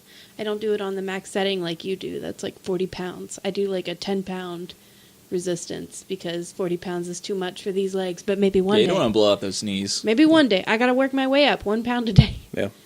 To be fair, my legs mean, are probably a little bit stronger because do you they guys have have more bicycles? heft. I don't, but I want one. I don't. I would love to do some you actual live bicycling. right on the bike trail, and that bike trail is yeah. fantastic. I'd love to actually do some bike trail bicycling. I just don't own a bicycle. So right now I've got that 6 cycle. I'm going to get strong legs. Yeah. Just in time for summer. I got this new pair of shorts. New shorts. New shorts. New legs. New legs. Give me some new legs. Hoodlums stole my bicycle. Did Oh, they? no. Yeah. Um, Okay, we're about to finish the video game thing, but I'm going to say one more thing. Oh. Mountain Blade Warband Napoleonic mod is the best battle royale of all time. Dude! Fight me. Done. Press C for courage. Press C for courage. That's the first battle royale we played where it's like you drop in, there's 100 other dudes, they have muskets, you have a musket, get good. So our buddies. Oh my god. So our buddies. We have LAN parties. We've had LAN parties since middle school. Yeah. Oh, It's mount harder and to- blade. I mounts heard mountain. and Like blade. Okay. Yeah. Mounts and blade. Okay. So this is an expansion pack for that. Yeah. And we have, 20 guys in a network party? Yeah, occasionally. So we're doing England versus Germany. And, it's a battle. We're going. It's just a couple guys left. It's me and Ritter on our team. And we're just on these horses with our muskets just dragooning into the last 4 or 5 guys on their team. That's fantastic. And we're just slaughtering them, and we're hammering C because C's the trumpet sound. Because of course there's a dumb thing. Of course. So we're going Yeah, as they we're yell. just. It's so good. They yell, if they don't have a trumpet, they yell like "Britannia!" Something like that. yeah. And we're just screaming, "Press C for courage" as we win this game. Right. It was a So great, our buddy- glorious moment. Has stats for all these network parties as well. So you get points for winning. You get points. And we've Like real life stats. real life stats. He's got a website. With He's you got a even. You guys Really? are since you guys went to that board game party. You guys are actually part have of this. points. You got What? stats now. Seriously? Yep. Oh my You gosh. get a point I've for not been showing up. informed Oh, of this. man. I remember taking one shot of that extremely powerful whiskey, and then that one game I played with finances was a blur. Acquire? Yeah, sure. I love Oh, Acquire. you I love played Acquire, yeah. Why don't we own Acquire? I'm gonna buy Acquire. There you How go. much is it? Man, buy you it on gotta eBay find right the now. old awesome version with With the 3D buildings? Yeah, Yeah. that's gonna be maybe an investment. You guys Whenever, look like you're having a lot more fun with your president's game you were playing, though. Oh, I was getting so mad. Man, at that game is I bad, don't and I even love remember it. what I was yelling. Man, I'd like to go back to that again. That was fun. Founding Fathers, it was called. It's not a bad game at all. I don't know why I just said it's bad. It's not great. Is it acquired? No, it's Acquire. Just Acquire. No D. Okay. Here we are visiting Dan's eBay shopping cart. Let's see what Hello, he welcome has. to my shopping cart. Ooh, a whopping 7.4 out of 10 on Board Game Geek. It's not a bad score. It's a good version of Monopoly. Okay, let me point out something right now that I have always found very weird. No. Why is it that with movies, you have a 1 to 5 rating scale, and you actually use the entirety of the scale? I mean, it could be 1 to 5, could be 1 to 10, but movies always use the actual full scale. When it comes to rating anything games, video games or board games, the bottom of the scale, the very bottom, is 6.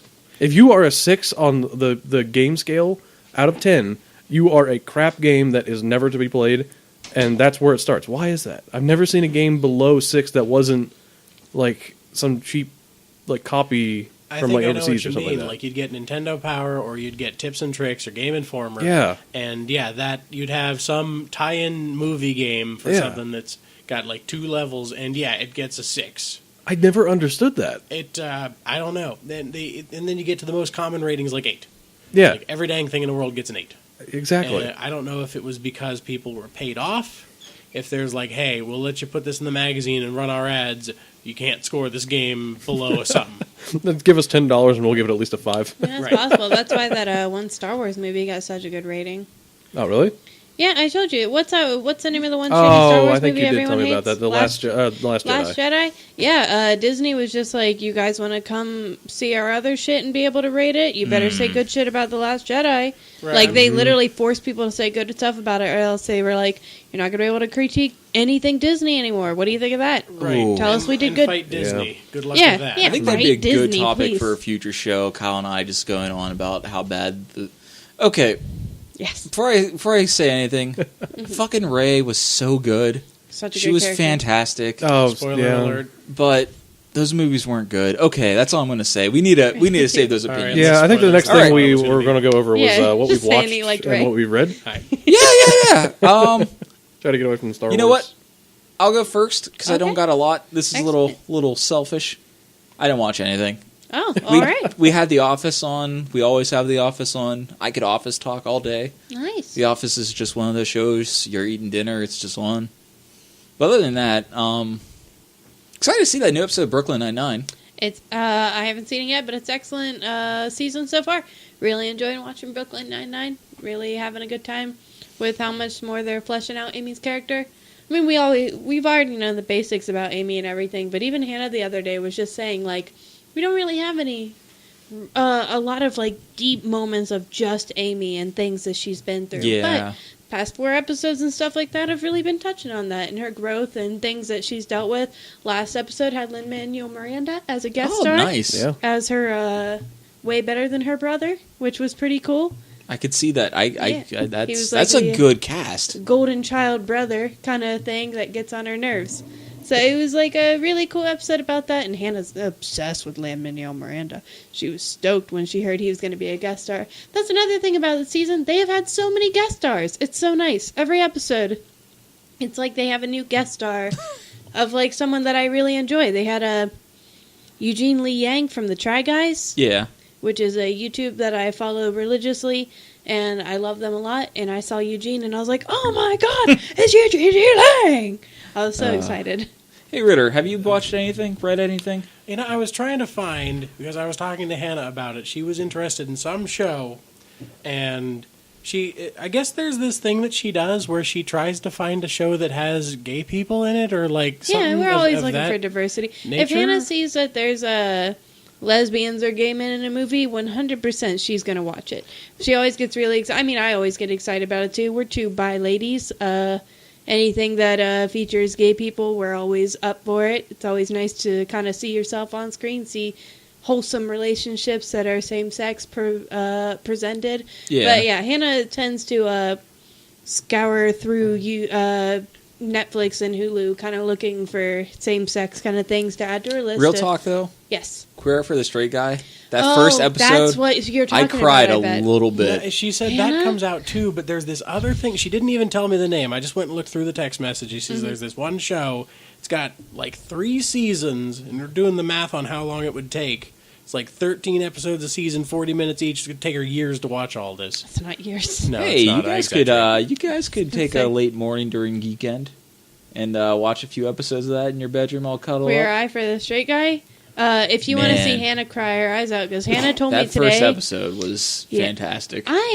Hannah watched it yesterday, and she said there was never a moment that she either was not crying or was about to start crying the entire time she was watching it. Okay, educate All me here, because I always episodes. thought Queer Eye for the Straight Guy was like the show where the gay guys like try to help the one dude Yeah, it is. dress up. Right? It's 5 gay guys. They help someone who's been nominated by someone else. They not only they get them a whole new wardrobe, get them a whole new haircut, completely remodel their house, and just give them food tips on how to make food and eat better and stuff like that. But also just It's just help them with their generally lives. good life One advice. guy had been dating a girl for 4 years and had never proposed to her, and they were helping him get over that and propose to her. Kyle. And then I'm sorry, that what? was a whole. I saw him zone out That so was, fast. I was just waiting for That it. was yeah. a whole episode, and they've expanded this season to where they also do women. And Hannah was saying how there was an episode where this lesbian woman didn't have any front teeth, and they took her to the dentist and got her whole new teeth. But it also just it touches a lot on not only their struggles but also the struggles of the people they're helping. And there's always an emotional plot to go with it and everything like that. I never knew it was that serious. I thought it was just kind of silly. You It's better fun watch. and She's going to silly, nominate but you. I with remember when it first was on emotional TLC way subplot. back in the day. It had more of a sillier vibe because, I mean, of course, it was like the early 2000s. That and must be those- the one I'm thinking of then. There's Yeah, still because like, this oh, is the a gays. revamp. Aren't Yeah. they so quirky? But yeah, you were going on about Yeah. Hannah. Humor definitely changed.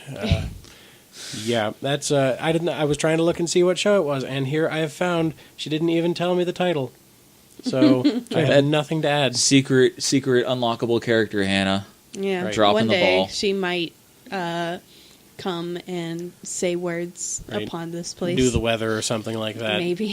You ever watched anything yourself though? No, I haven't. I had that period where I was just completely sick, and I couldn't even keep my eyes open for very long because my eyes would burn. Oh. So Mm. it was like play small bits of video game and sleep. So That's rough. I feel bad for you, man. You've had some This health has been struggles. the year Yeah. where I have been to a doctor more times in my entire life.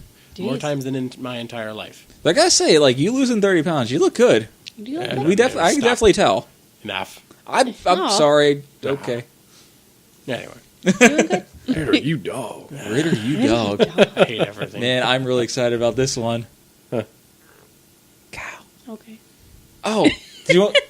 I'm Okay, sorry. cool.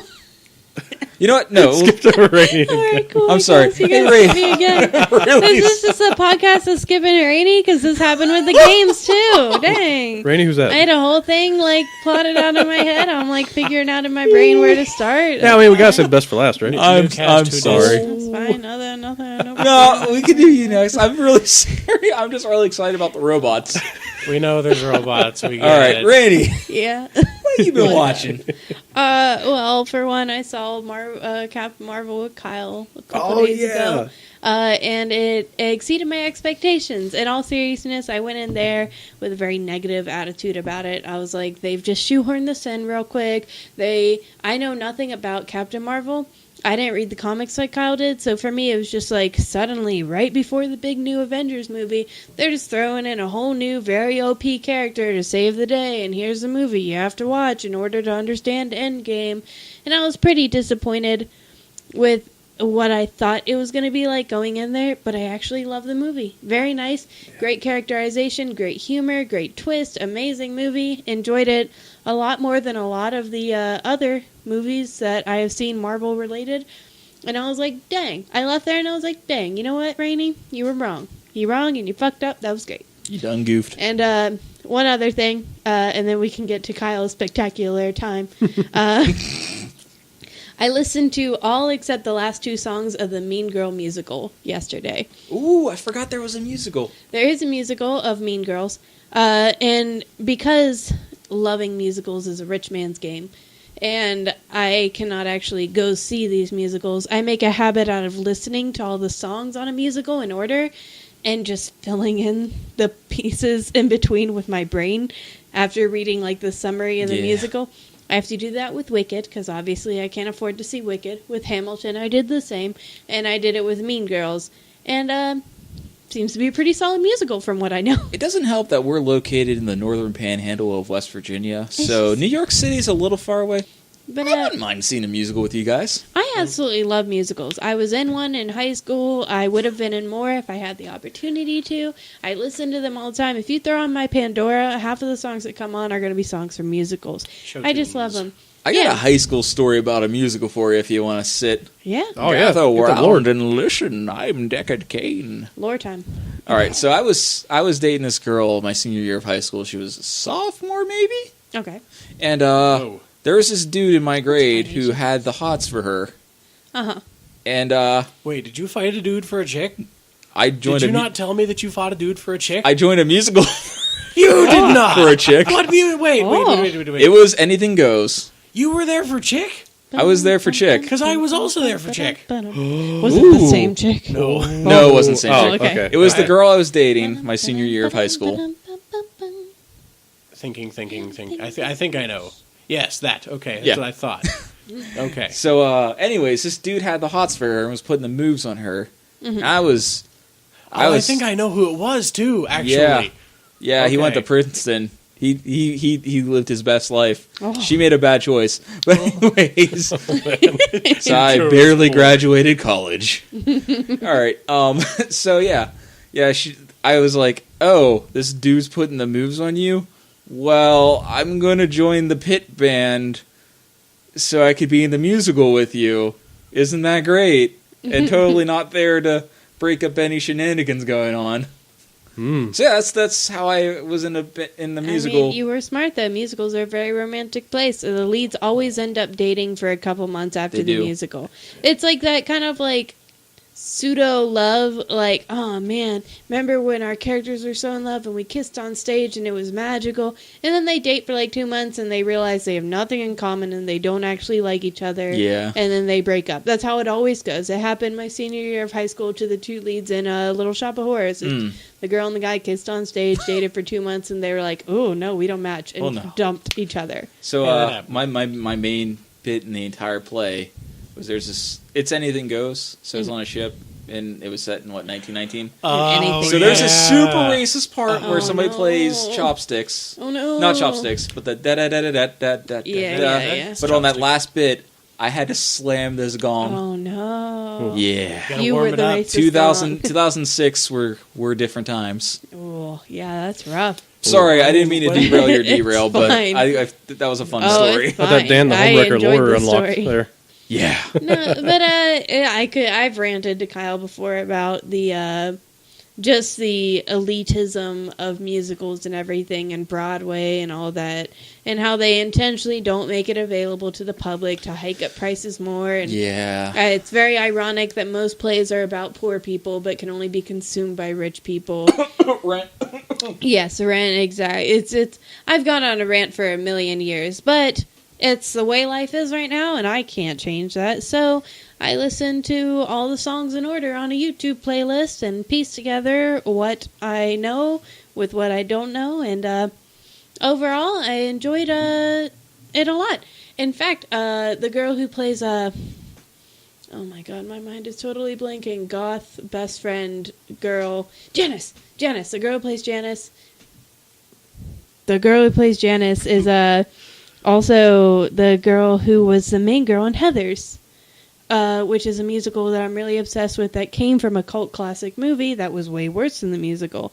Because the Heathers musical has such good music. The soundtrack to the Heathers musical is like on par with Hamilton with how good and just fun and poppy and exciting it is and everything. And she's like main girl in that. So seeing her kind of also be in Mean Girls was really exciting because I love her voice, and she sings some songs in Mean Girls, and I was like, oh my god, it's her. But It's that guy. Hey, it's Veronica. look at that. Also, That's it. don't feel too bad about the Anything Goes thing. You know when it was written? Probably like 1953. 1934. Ooh. Oh, that is an old show. Okay. Yeah. That's some old school racism Yeah, there. it is. That's super God. old. That was it's rough. It is. Yeah. No, Anything uh, else that you watched? Nah, that's Alright. it. Go ahead and do the robot thing Hey, you're excited buddy. about. All right, with all this like cultural stuff of musicals and whatnot, we're going to jump right into cyberpunk and robots. Yeah, we are. All right, so this morning before we went and did our D&D session, which we should talk about later, but Maybe a podcast for another time. okay, You want to put it off? There's plenty to talk about. yeah, there's a lot to talk about there, but Let's keep it positive, guys. Let's just keep it positive. All right, I'll see myself out later, guys. I'll be over here. R.I.P. Ritter. anyways, before we're getting ready to go do that around noon, I got up and I was intending to watch the first episode of Altered Carbon on Netflix because one of our good friends was really recommending it to me on like a long road trip recently, and I was really excited to watch the first episode of it. And I can't watch it So- with them. Yeah. Rainey has a weird thing about sex scenes and shows and whatnot, so yeah, Very Altered sex Carbon's... positive. I just don't like watching sex scenes on TV shows and movies because I get super awkward. Just a little disclaimer, so I don't watch stuff with them. Anyways, continue. Which means you should also not watch this new show I'm about to mention too. So I fully went on expecting to watch the first episode of Altered Carbon, but when I loaded up Netflix, what was on the main page of Netflix was something called Love, Death, and Robots. And I was looking at it because like the trailer starts playing and whatnot, and it's got like monsters and robots and stuff on there. I'm like, oh, this is cool. And each episode is 15 minutes long, so it's a nice little chunk to digest. Short. So I thought, you know what, I'll watch the first episode of this and see what it's like. I was instantly hooked with the first episode. First episode is like this high realism CG animation. All the episodes are animated. And the first episode is just a cyberpunk setting where genetically engineered monsters fight in underground arenas with people controlling the Pacific Rim style. Ew. Oh my god! Is it like it's one person per monster, not Yeah, two just- people per just- monster, right? Yeah, just one person on like just their minds inside of a like this mutated monster thing, and another person inside of a monster thing, and they just go at it. And it is 15 minutes of amazing. Wow. So I watched that. Now it's the second one, drastically different tone, drastically different animation style and everything. Each episode is its own little story thing. I see. So it's kind of like Black Mirror in that sense. Kind of like Black Mirror, yeah. But still the need to first watch Black episode, Mirror. yeah, Black Mirror is also pretty good. But the first episode is like this dark and serious thing, like real gritty. Second episode, just comedy, just laughing with these robots and whatnot. Third episode is weirdly sexual. I will warn you guys now. And I've only got up to the fourth episode, and the fourth episode had the coolest setting. All right. So take like a 30 square mile chunk of like farmland Illinois with like a bunch of ranch style houses and a bunch of neighbors and whatnot, and just transplant it onto Saturn. Okay. And you make like this force field dome around the entirety of all this land, but you just give everybody their flannel shirts and wife beaters and beer guts and stuff like you normally would, and give them all their accents and everything, and all their cows and corn and everything like that. Replace their tractors with combat mechs, and make them Scythe? make them constantly have to fight off these alien bug things that get into the fence, as they call it. Oh. It is beautiful. That's fantastic. It is wonderful. I want like a book. I want like a whole TV series. I want like an RPG, like tabletop RPG. Ooh. I want all this nonsense. Like it, just that Yo. 15-minute chunk of that world. Like I just want to explore it. I didn't even know Saturn had ground. It's I thought it was one of those just like Saturn is a You're gas thinking of giant, but like Jupiter. whenever they show the planet at the end, it's got a ring around it like Saturn. It's an alien Oh. planet is the main thing. Oh, is Saturn a gas giant? I thought that was Jupiter. Are they both? I think they're both gas giants. Saturn, I thought Jupiter, and Saturn Neptune. had there's ground. like are a all few of gas. them that don't have land. Oh. Yeah. I don't know stars. I'm or not an planets. astrologist. Unless you I didn't count study liquid space helium magic. anyway. It's not a real word. But yeah, All right. that was what I had watched this morning. I sat down. I was actually a little late picking you up for our D&D session because of it. I'm sorry. Worth it. But it but sounds yeah. like it was worth it. if any kind of that futuristic stuff excites you and you like that animation style and whatnot, then go give it a shot because it has the fourth and third episodes have the animation style of the newest Spider-Man, like the comic book like cell shaded style. Yeah. kind of like Borderlands 2. It has that kind of animation style for it, and it works really well. Nice. Yeah, and I just want to go home and like watch the rest of it already. But Man, that's that's pretty such much a cool setting. It is. It's a really cool setting. That's all I can think of that I'd watched recently. That was just this morning. So, guys, what have we been playing? Other than Power Grid, or is there something specific you were talking about? Well, think Kyle the and I have specific got thing some was- things. We can yeah, talk about well, Power Grid here's first. your Yeah. segue. The first collective we talked about. Well, we played Power Grid last night together, and it was a lot of fun. I always forget how much I enjoyed that game. And then we busted open, and I'm like, God, I like Power Grid. Yeah, it's like never the first thing that you think of what we should play, It's not. but then you start playing, and it's like, oh yeah, this is incredibly solid. It's a Yeah. classic game. So what Power Grid is, the board consists of a map. The version I got, one side's Germany, one side's the US, and it's a Euro game. So you start out with a city with a power plant, and you expand your power network, and you're auctioning. There's an auction system for the different power plants, and Yeah, the way I'm losing the train. I'm sorry. No, I think you got pretty much everything. The main idea of the game is you're trying to look at the economy and say, what resources and what power plants are going to give me the most revenue? Because if you buy a power plant that's running off of nuclear in the beginning of the game, sure, you might power 3 things, but that might cost you 30 money to run it because you could buy 2 nuclear things and they're crazy expensive compared to everything else. Mm-hmm. The biggest things Yeah. about the game are like the auction system and the active market for the economy. Like Yeah, if you, I in order to think- fuel your power plants, you got to get like the nuclear cores and you got to get the coal and the trash and stuff to burn. So, and it constantly refills and is at different prices depending on how much there is in the market.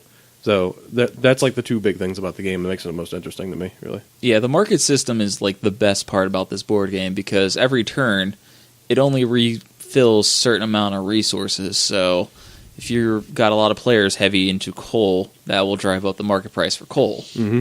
If you got a lot of people like and the market shifts through the game. There's 3 different phases, and each phase resupplies the market differently. So by the end of the game, coal's kind of expensive. There's trash, there's nuclear. Nuclear and trash are a little cheaper by the end of the game, where at the beginning of the game you're spending like $20-$30 for a unit. And your power plants have a certain number of coal, oil, nuclear, or trash that they need to consume to produce a certain amount of power for your different cities. But yeah, this is one of my earlier board games that I got into. This was probably the second board game after this weird ass German/Austrian postal service game set in the 1880s. Never heard about this one Talking before. about Die Turns? Walker, aren't No, you? I'm talking about Turns and Taxis. Oh, Turns and Taxis. It was the first board game that our mutual friend had bought. The guy who did the network parties. Really? I don't think I've ever played that, would you believe? It's pretty good. I don't remember the mechanics offhand. I remember it was up to 4 players, which we normally had more than 4 people at his house at a time. I see, and But, that prevents it. But yeah, Power Grid was definitely my second. It was the first board game I ever went to a competition and played in. Oh, Didn't wow. do good, Oh, but it was fun. I'd really like to find one of those sets, and I've looked on eBay and stuff, and they're expensive. One of the gigantic power grids that have the actual light up cities. Ooh. that'd That be you, really like, cool. Touch the Oh. city and it lights up. How many cities did you power? Dude, That's dude. cool. I didn't know You that got was a this thing. Persistent. You haven't seen it? I have not It seen was it. just at Origins last year. They were playing with a set. Was You that know, I Origins? remember seeing that. I remember seeing a very fancy you know set. what? Yeah, I do remember seeing that at Origins. Right. it was But pretty I think cool. it was like a guy who went there's set, and Yeah. you could not buy one there because they're stupid expensive. I imagine you probably could make something like that. What's up? To mention what Origins is for people that don't know. Oh, yeah. It's a big Okay. board gaming convention over in Columbus, Ohio, around June of each year, and it's like one of the biggest board gaming conventions in the whole country. And if you ever get the chance to go, I don't know if you'd be living around Ohio or whatnot, but it is fantastic. If you were into tabletop or board games or anything like that, And- it's just a giant chill convention to go to. But even if you're not into board games, even like I go, and obviously I'm really into board games, but I don't typically buy anything board game related. There is so much art and crafts there. Yeah. It's insane. The walls of Kyle and I's house are covered in like prints we got of this guy who makes dragons based off of like other fruits and vegetables and edible things. Yeah, I got 3 dragon prints based off of my 3 favorite alcoholic drinks. Exactly. Like the walls of our house are literally covered in these, and he was at Origins selling all of his art, and it was incredible. And Yeah. I get cool goblin statues because I'm into freaky deaky little goblin those things. Yeah, those things are cool. I mean, it's Yeah, cool incredible if you the think. amount of arts and crafts there. Like, there's so many artists selling all kinds of art, from prints to paintings to like burned metallic like hang-ups and stuff like that. To I like play that mats. map maker.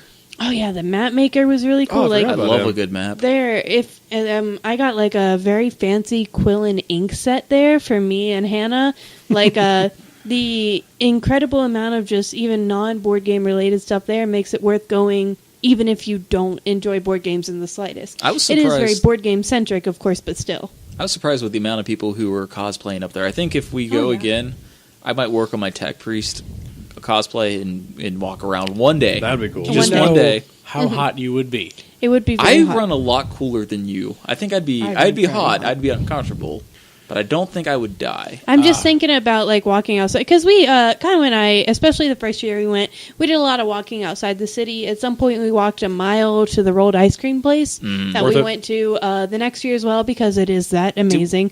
Did we go there this year? Yeah, we did. Okay, that I was know- that place that was a couple blocks away, right?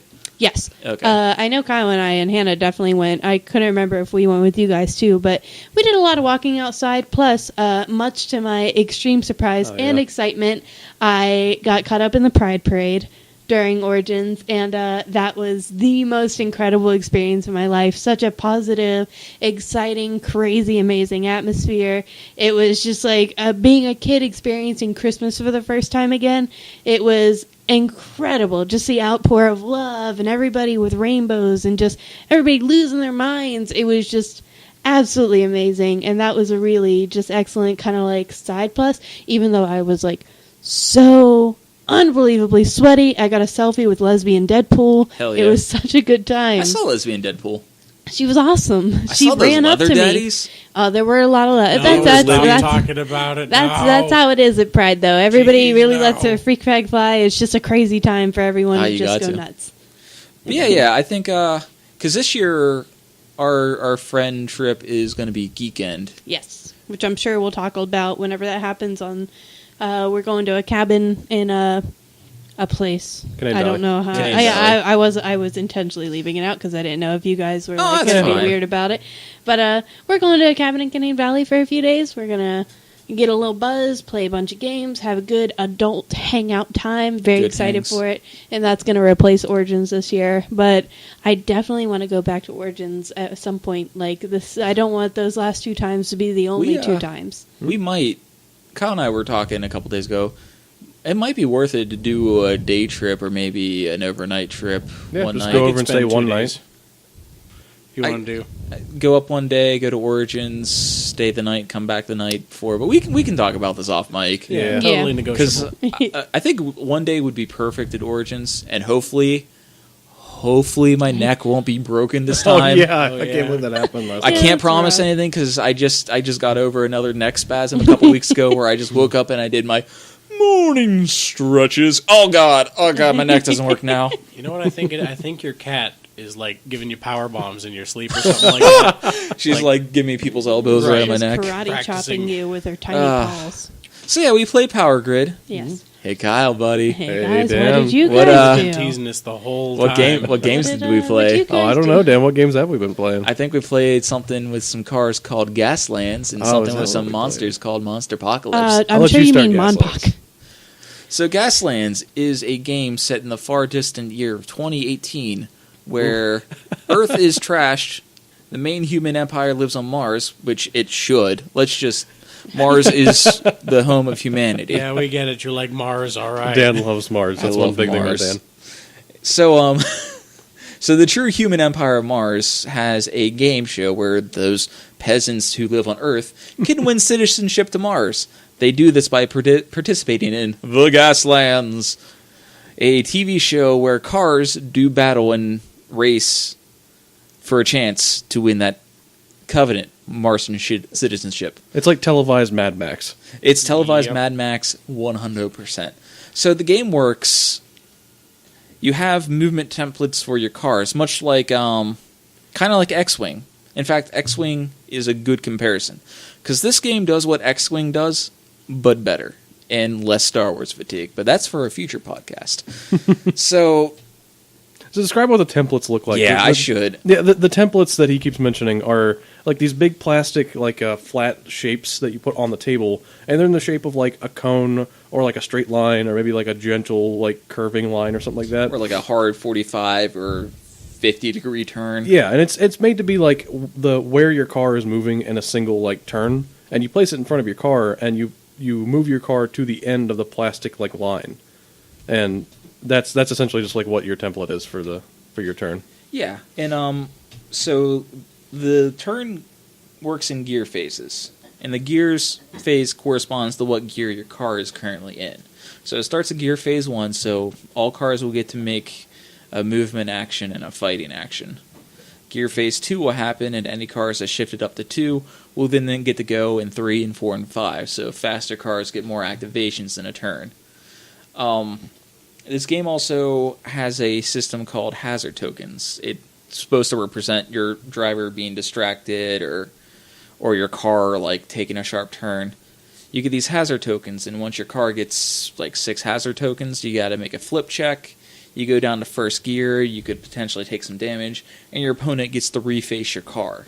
So that's kind of devastating because in this game, your car's facing is what's going to determine like where the templates put you. So if you're off just by a couple degrees and you collide with the wall, it's gonna be problems for you. Yeah, potentially just destroy your car if you're down to like your last 3 hit points and you just run into that wall and you were just inches away from missing it. That could just potentially wreck your car. And the rule set's nice and simple. The games are fast and smooth. It doesn't try to do anything too crazy. There's also guns in this game, so if you want to like So many guns. throw some grenades, there's so many guns. So the guns are there like only front mounted or rear mounted, or do you have Side turret mounted. options? Side mounted turrets. So facing isn't an issue for people that Some are operating gun- a turret. Yeah, It's extra points though too. It's like triple the point Oh, of the I gun that you see. turret. Mm. Right. There's rams. There's futuristic like laser guns and harpoons. I think there are harpoons in the expansion. Oh, the expansion? Yeah. To, like pull people around or pull yourself to them. Yeah, this game is... Twisted metal style. Yeah, this is just Twisted Metal. This is You the need Twisted to make Metal. your little dude with his hands in the wheels. I for thought this about Gaslands it. thing. Call him a bike. And thus we've come full circle. But the game is quick, it's simple, it's easy to teach. There's not a whole lot to it, but it's a robust system. I watched some battle report about this game where they had a table with the cars on it. yeah. But they had the table work like a conveyor belt, so it's representing like a Mad Max chase scene where the cars are moving forward on this plane. And they were rolling a couple dice to generate terrain coming at the cars on this like long straightaway. And it was super cool. I see. It's like the terrain of the table would move with the cars. Like it would Yeah. just go to the back of the table as the cars would move forward and generating new terrain as they got into like new places on the map. That's high budget. Yeah, that's Yeah. real It cool is. though. it looks super simple. But it's a robust, cheap, simple. I can't speak. I'm sorry. Simple system that just like you can just even forget about all the gun mechanics, and you still have a fantastic miniatures game of cars and positioning. If you can get over the fact that you're men and women playing with Hot Wheels and Matchboxes at like the ages of like 20 and on, then it's a fantastic game. It haunts me every day. I don't think it's that weird. We play with a bunch of dumb stuff. Oh, yeah, Dudes, exactly. though, like every time I go into a store, I'll keep an eye out on the Hot Wheels cars just to see if I see any cool cars. We went into Kroger today, actually getting snacks for D&D, and like Dan stops by, like, "Ooh, Hot Wheels." Yeah, but like I get this little bit of sick joy in the back of my mind, thinking I'm gonna fuck up this car, and there's some Hot Wheels collector out there who's like, "Oh no, you destroyed that 1953 BW bus." I don't know if buses came out in '53, but anyways, You're talking about the Boss Mustang? I don't know. I'm talking about a car. It doesn't matter. But like somebody who collects Hot Wheels cars is cringing at the fact of me taking a X-Acto blade and gouging some scratches in it and painting it up and breaking out the windshield and taking out the wheels and throwing on wheels. And this is one of those games like you could just buy the book, buy a couple Hot Wheels cars, and it's fun and immersive. Or you could like be a hobby hero and paint up your cars and make them look all Mad Max or cyberpunk futuristic. It's got a lot of room for creativity in it. So much room for creativity. I've seen people selling stuff for it on that Etsy thing. I've seen, Really? eBay has a few of the Gaslands things. But yeah, Etsy, I saw some really neat ones that I almost bought, but I don't know if I trust Etsy. So Etsy's not bad. I bought a few things off there. I bought Hannah- Kyle's birthday or Christmas present off Etsy. Oh, you did? It was Hannah a bought a growler with a few. Tyranid logo on it. Off Etsy, like she got that terrible egg thing for you. rude. I hate It's that a thing beautiful so much. statuette. It's an eldritch horror. It's a beautiful statuette. Man, Gives it life. Gaslands is so much fun, and I can't wait to play it with you, Ritter. I know. It's a fun time. You got to catch back up, man. You got to play Gaslands and you got to play So, Montauk. Yeah, I was sick. Hey Kyle, Hey, Dan. tell me about that Monsterpocalypse. This is Kaiju. This is my territory here. All right, so Monsterpocalypse, a.k.a. Monpoc, to be short, because 8 syllables is a lot to say. And for some reason, Rainey finds it very amusing whenever I shorten it to Monpoc. Well, it's 5 syllables. It's very sweet. No, it's 12 syllables. You got it wrong. Monsterpocalypse. No, you counted it wrong. It's 12. No, I'm not going to try that. Monster. Monsterpocalypse. That's a whole line of a haiku. Yeah, exactly. I just think it's very sweet. I think it's very funny. Monsterpocalypse. So- It's snowing on Mount Fuji. I got the first couple starter sets of this because I'd heard about the old version they had about this back in like 2012. And they just recently re-released Monsterpocalypse as like a miniatures game because it used to be a collectible game where you opened up like a sealed pack and you get like a random like miniature monster out of it. And it's this tabletop thing where you have a like a paper mat that folds out of a city, like everything's like a grid of squares, and you bring your own buildings and monsters and units to the fight. And you're just 2 monsters just duking it out and trying to kill one another and just throwing each other into buildings and whatnot. And I went and bought the first 2 starter sets of it to see what it was like, because it sounds really cool. Right. And they had a really good deal of it on Valentine's Day. I got a couple extra buildings with it and everything. I sat Dan down to see if he wanted to try it and see if he would like it too. We went through one game, and I'm already hooked on it. And I think Dan is too, because he already bought like all the Martian faction stuff. Absolutely. It is the perfect beer and pretzel game. In fact, we were drinking beer, and I had like 3 at the time. I was like, you know what, Governor? I'm just going to buy all the Martian stuff. I'm going to take over the planet. I got our little UFOs and all that. Oh, man, the Drunken Godzilla bit came from it, though. Oh, yeah, the Drunken Godzilla bit. Yeah. Yeah. Drunken Godzilla bit. Drunken Godzilla bit. He's I puking. was just He gets real drunk right. underwater. He comes up. He punches a couple buildings because he's mad. He does his beam. That's His insane. atomic breath is him puking up, and just all of his things of destroying Tokyo and coming up on landers just drunken rage. Oh, get out of my way, building. What about him fighting the aliens? Oh, he's just a fighty drunk. I was really surprised that one of the good guy factions is dinosaurs, and the description's like the dinosaurs are ticked that there's other monsters come and they're back to reclaim their throne or whatever. Okay, yeah, so the factions in this game at the moment are there's 2 agendas. There's the Protectors and the Destroyers. And Protectors are obviously wanting to defend the planet. Destroyers just coming to kill everything. Makes sense. The Protectors you have Guard, which is like the Earth, like the EDF. UN nations, like on their giant Yeah, robots it's and like stuff. a super robo, like Robo Tyson. They kind of look like Jaegers from Pacific Rim. They do, they really do. And there's the second faction for the Protectors, the Shadow Sun Syndicate, which Ritter, you haven't even played the game yet, and you already bought everything from the Yeah, I Shadow Sun have a Syndicate. problem. Yeah, you know. But it has Ultraman dudes. Ultraman it has Jet cool Jaguar looking dudes. Ultraman biomorphic armor that makes them big enough to fight the monsters, and it's just a dude. Yeah. And he's just there. He's like, yeah, whatever, I'm a dude.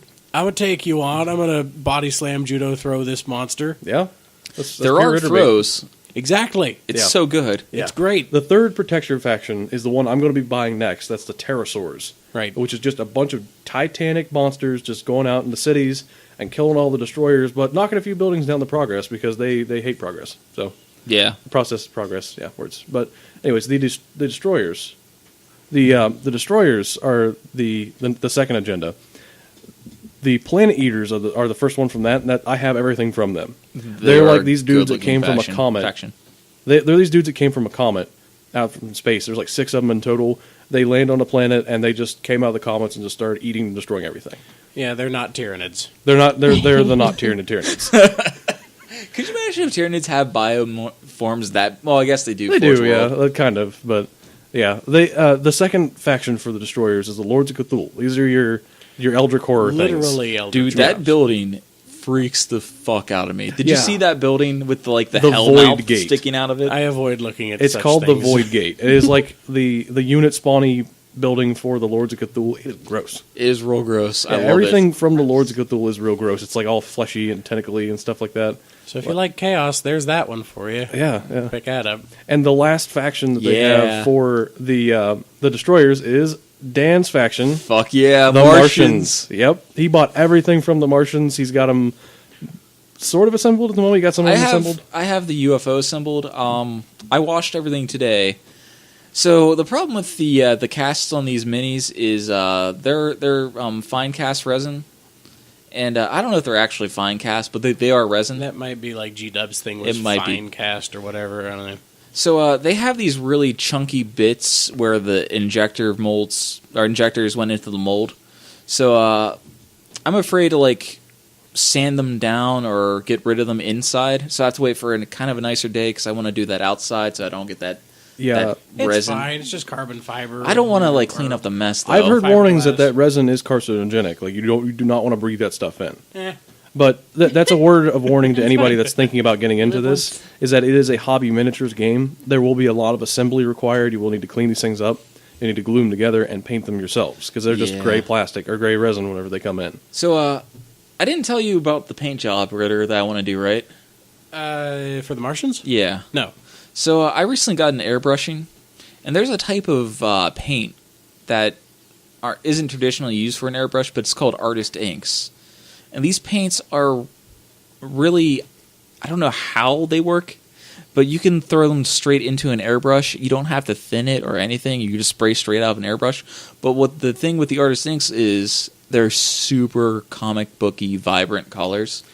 I've seen things painted like that. I've seen there's somebody did a Gundam kit, like an RX-78, and when you look at it, it looks like it was out of the page of one of the pages of the manga, and then they move it, and you're like, how is that moving? So this That would part be might so make much you a fun. little mad. Okay, They have this white paint, one of those brands that do that artist ink. sure. You paint this over black, one layer, and you're good. Nothing shows through. Really? One layer. How's that going to make me mad? Because you did all the white scars. Well, I just spray painted all them. Yeah, I guess so. That was easy enough. But yeah, I kind of want to do a neon greeny yellow color. Because the Martian stuff has these tentacles that look semi-organic. I kind of want to do a glowy green color on them. And I'm debating between doing a steel color on all the armor plating or a purple. Purple metallic would be really Purple. cool. I need to learn how to do non-metal metallics. Yeah. But yeah. I'm gonna do a little pre-shading with the airbrush. So I'm gonna paint it. I'm gonna prime it black, and then I'm gonna hit it with white on parts that I want lit up.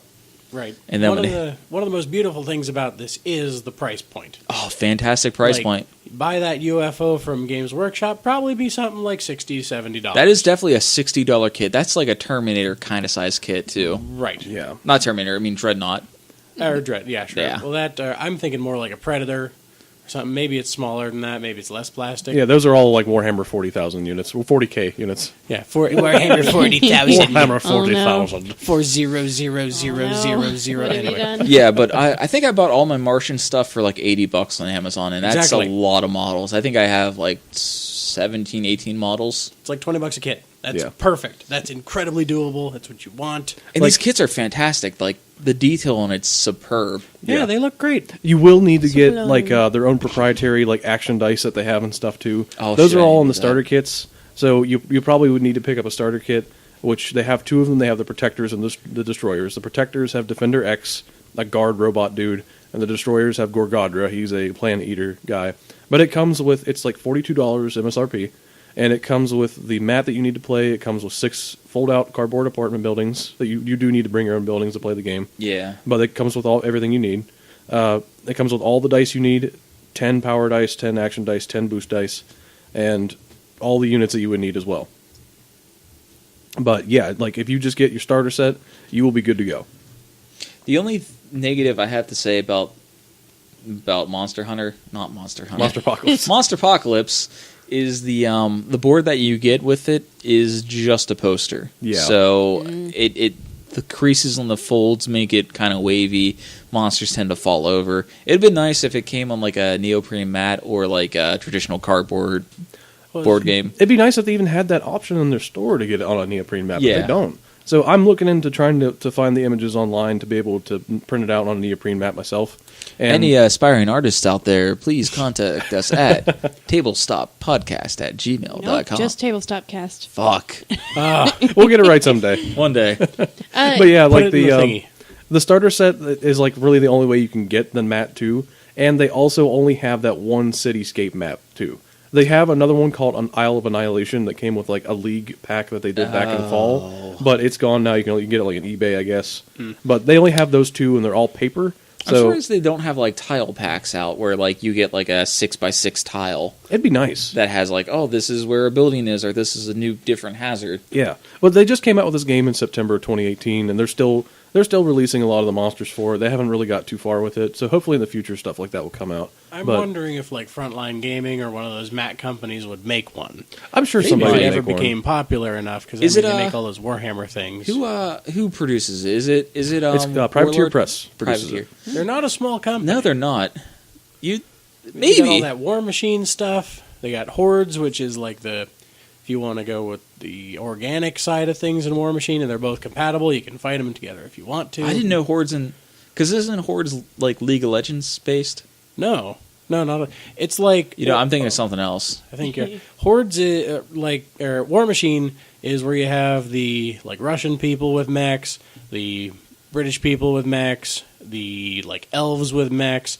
Hordes has like orcs and not Skaven and not I don't know, some other thing that they I have do there. like the not So Skaven. Hordes is like Age of Sigmar for Games Workshop, and War Machine's kind of like 40K for. Right. You said they're compatible though. Yeah, they both play the same rule set, and you can just Oh, they play do? a Hordes versus a War Machine.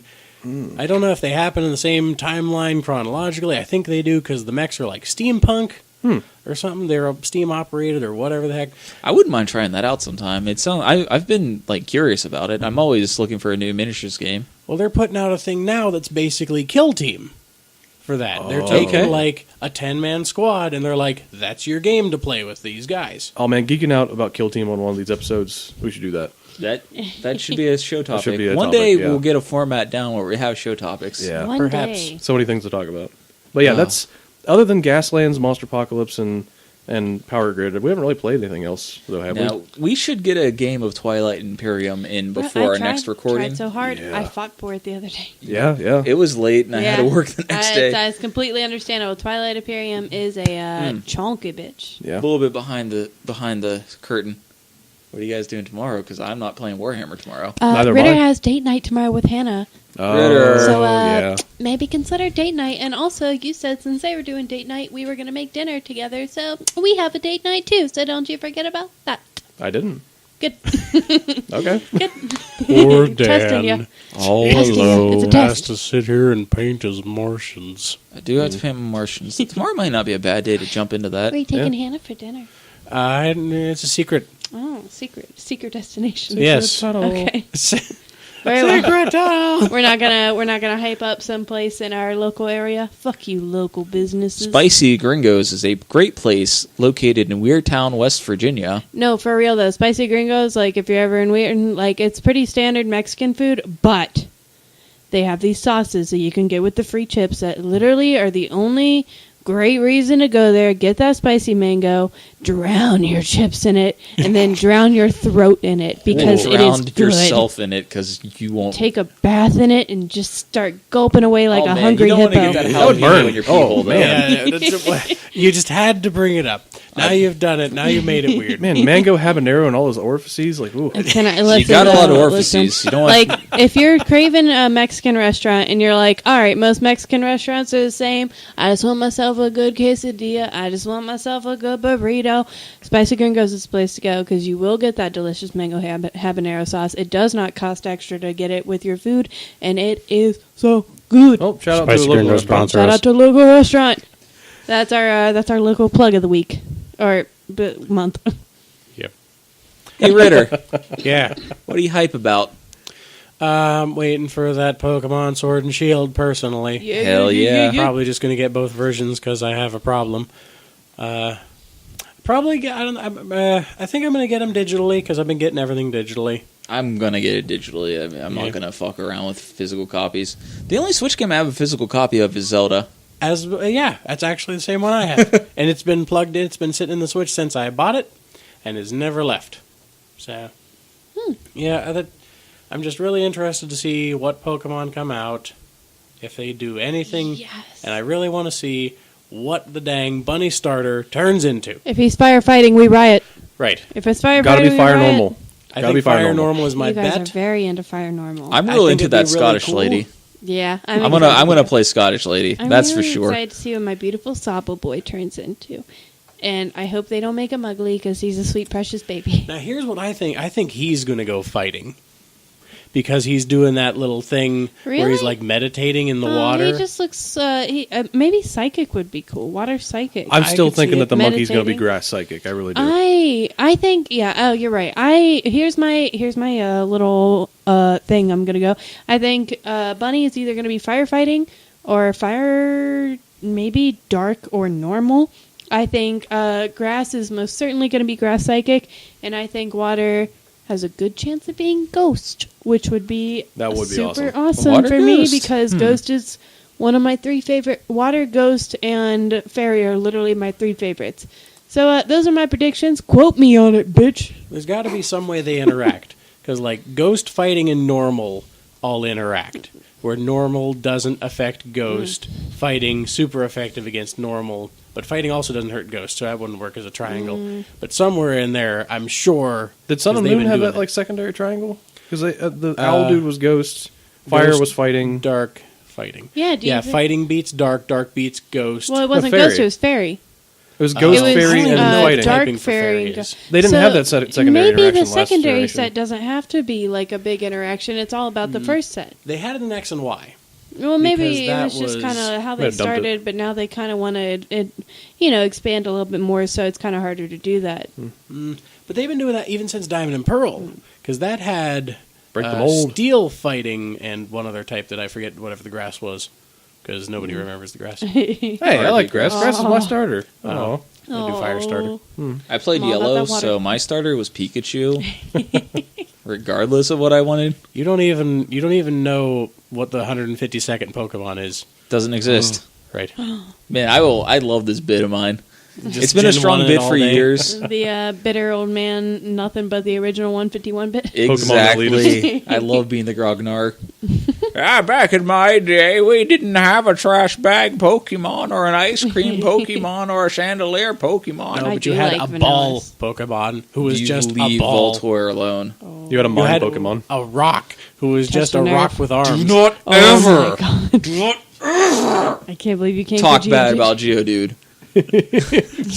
Geodude is my stand. Geodude is my life. I will die for You Geodude. will Geodude die on is this just hill rock. of You're right. protecting Geodude. This is the hill he's chosen to die This on. is the hill. Protect Geodude. I have to Pledge protect to my beautiful protect. boy.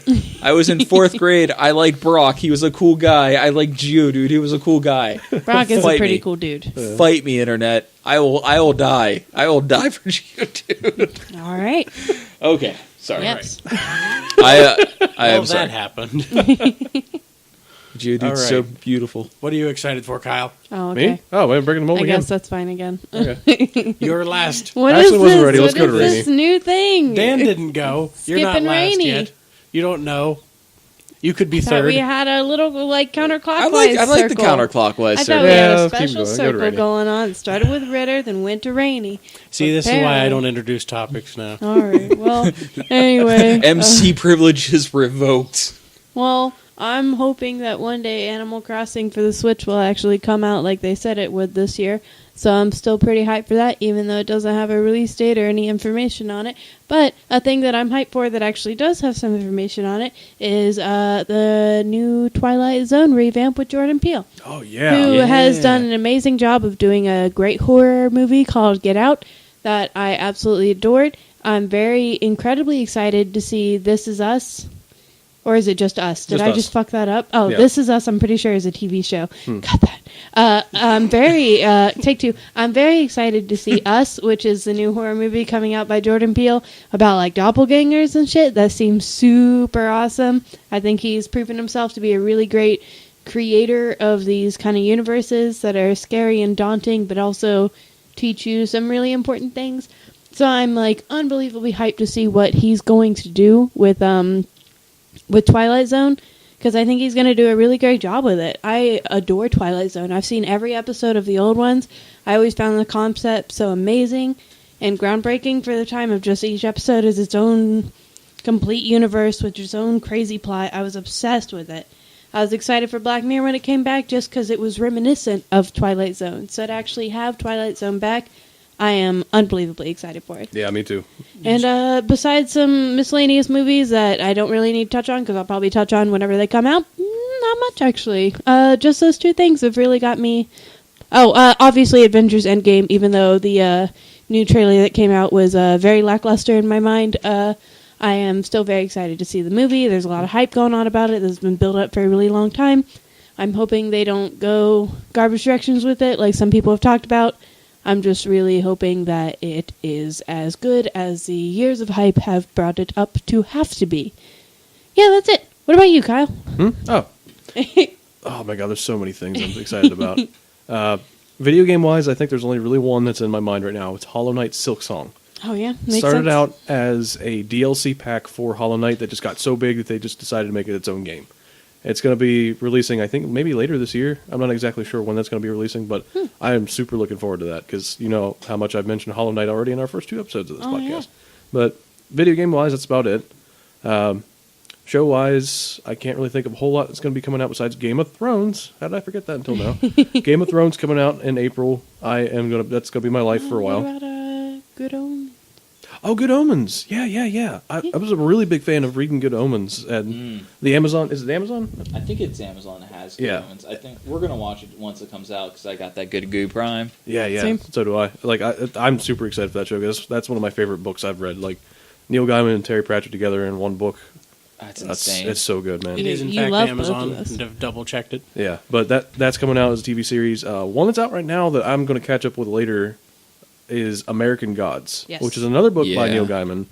That the book is fantastic. The first season of the show was fantastic. They updated the show to kind of match more modern times than when the book first came out, which was back at around 2000. They kind of updated little things in there to kind of match with like the social media cyberspace era that we're kind of living in right now. I can appreciate that. Yeah, which is they did a really good job with that too, updating it to kind of be more modern. Even at the time, like it was. I think it was a little ahead of the time with the one character in particular that dealt with the internet. Yeah, I think he was appropriate then. He was, he and your definitely was. description of our mutual friend's description of him in the show now is also super appropriate. Yeah. Like, I won't go into it too much, but there's this one character that they describe in the books as being like the quintessential like MMO nerd that you would think of, who was like really big in the internet back in 2000. That was the description they made of him in the book back then.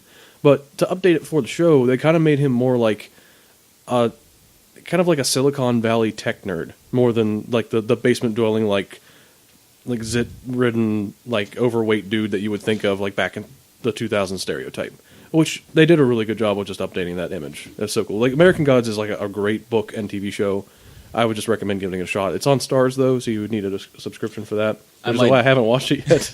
I might do what you do and get that 7-day trial and just try watch to it in a 7-day trial. Try to watch it over a weekend or something. Yeah, that's what I'm going to try to do right now. But TV show wise, the only other thing is Brooklyn Nine-Nine as it's been releasing. That's one of Rainy and I's favorite shows right now. Always hype for that new episode to come out on Hulu and just sit down and watch it. So we'll good. probably watch the new episode tomorrow Yeah. night. Tonight. I figured tomorrow night while we were having a nice dinner together. Yeah, I like that. Yeah. But like it's got Andy Samberg in it. I love Andy Samberg. I've always been a really big fan of his. Yeah, I think we mentioned it a little bit earlier, but yeah, it's just fantastic show. You just go watch it. Strong diversity, strong female characters, very unique in how it handles a lot of topics. Not afraid to touch on issues with police, like police brutality and racism and stuff like that, despite being a cop show, which I appreciate. Funny cop show is the synopsis of Yeah. it, which I don't think Funny we cop mentioned. show, but with very deep moments that touch on serious issues that are affecting today. It's very interesting and very good to watch. My exact type of humor. You ever want to know what my exact type of humor is? They're on an episode of Brooklyn Nine-Nine. It's just me. But yeah, Brooklyn Nine-Nine is like the only other show I can think of I'm really excited for. And what about a specific movie, Specific perhaps? movie? Oh, I'm sorry. Which one are you talking I about think here? there might be one movie, maybe with a lizard-type protagonist or such, that might get you a little Is that hype. lizard drunk? Do you mean Perhaps a wee bit of a tipsy lizard. drunken rampage of this lizard in Tokyo?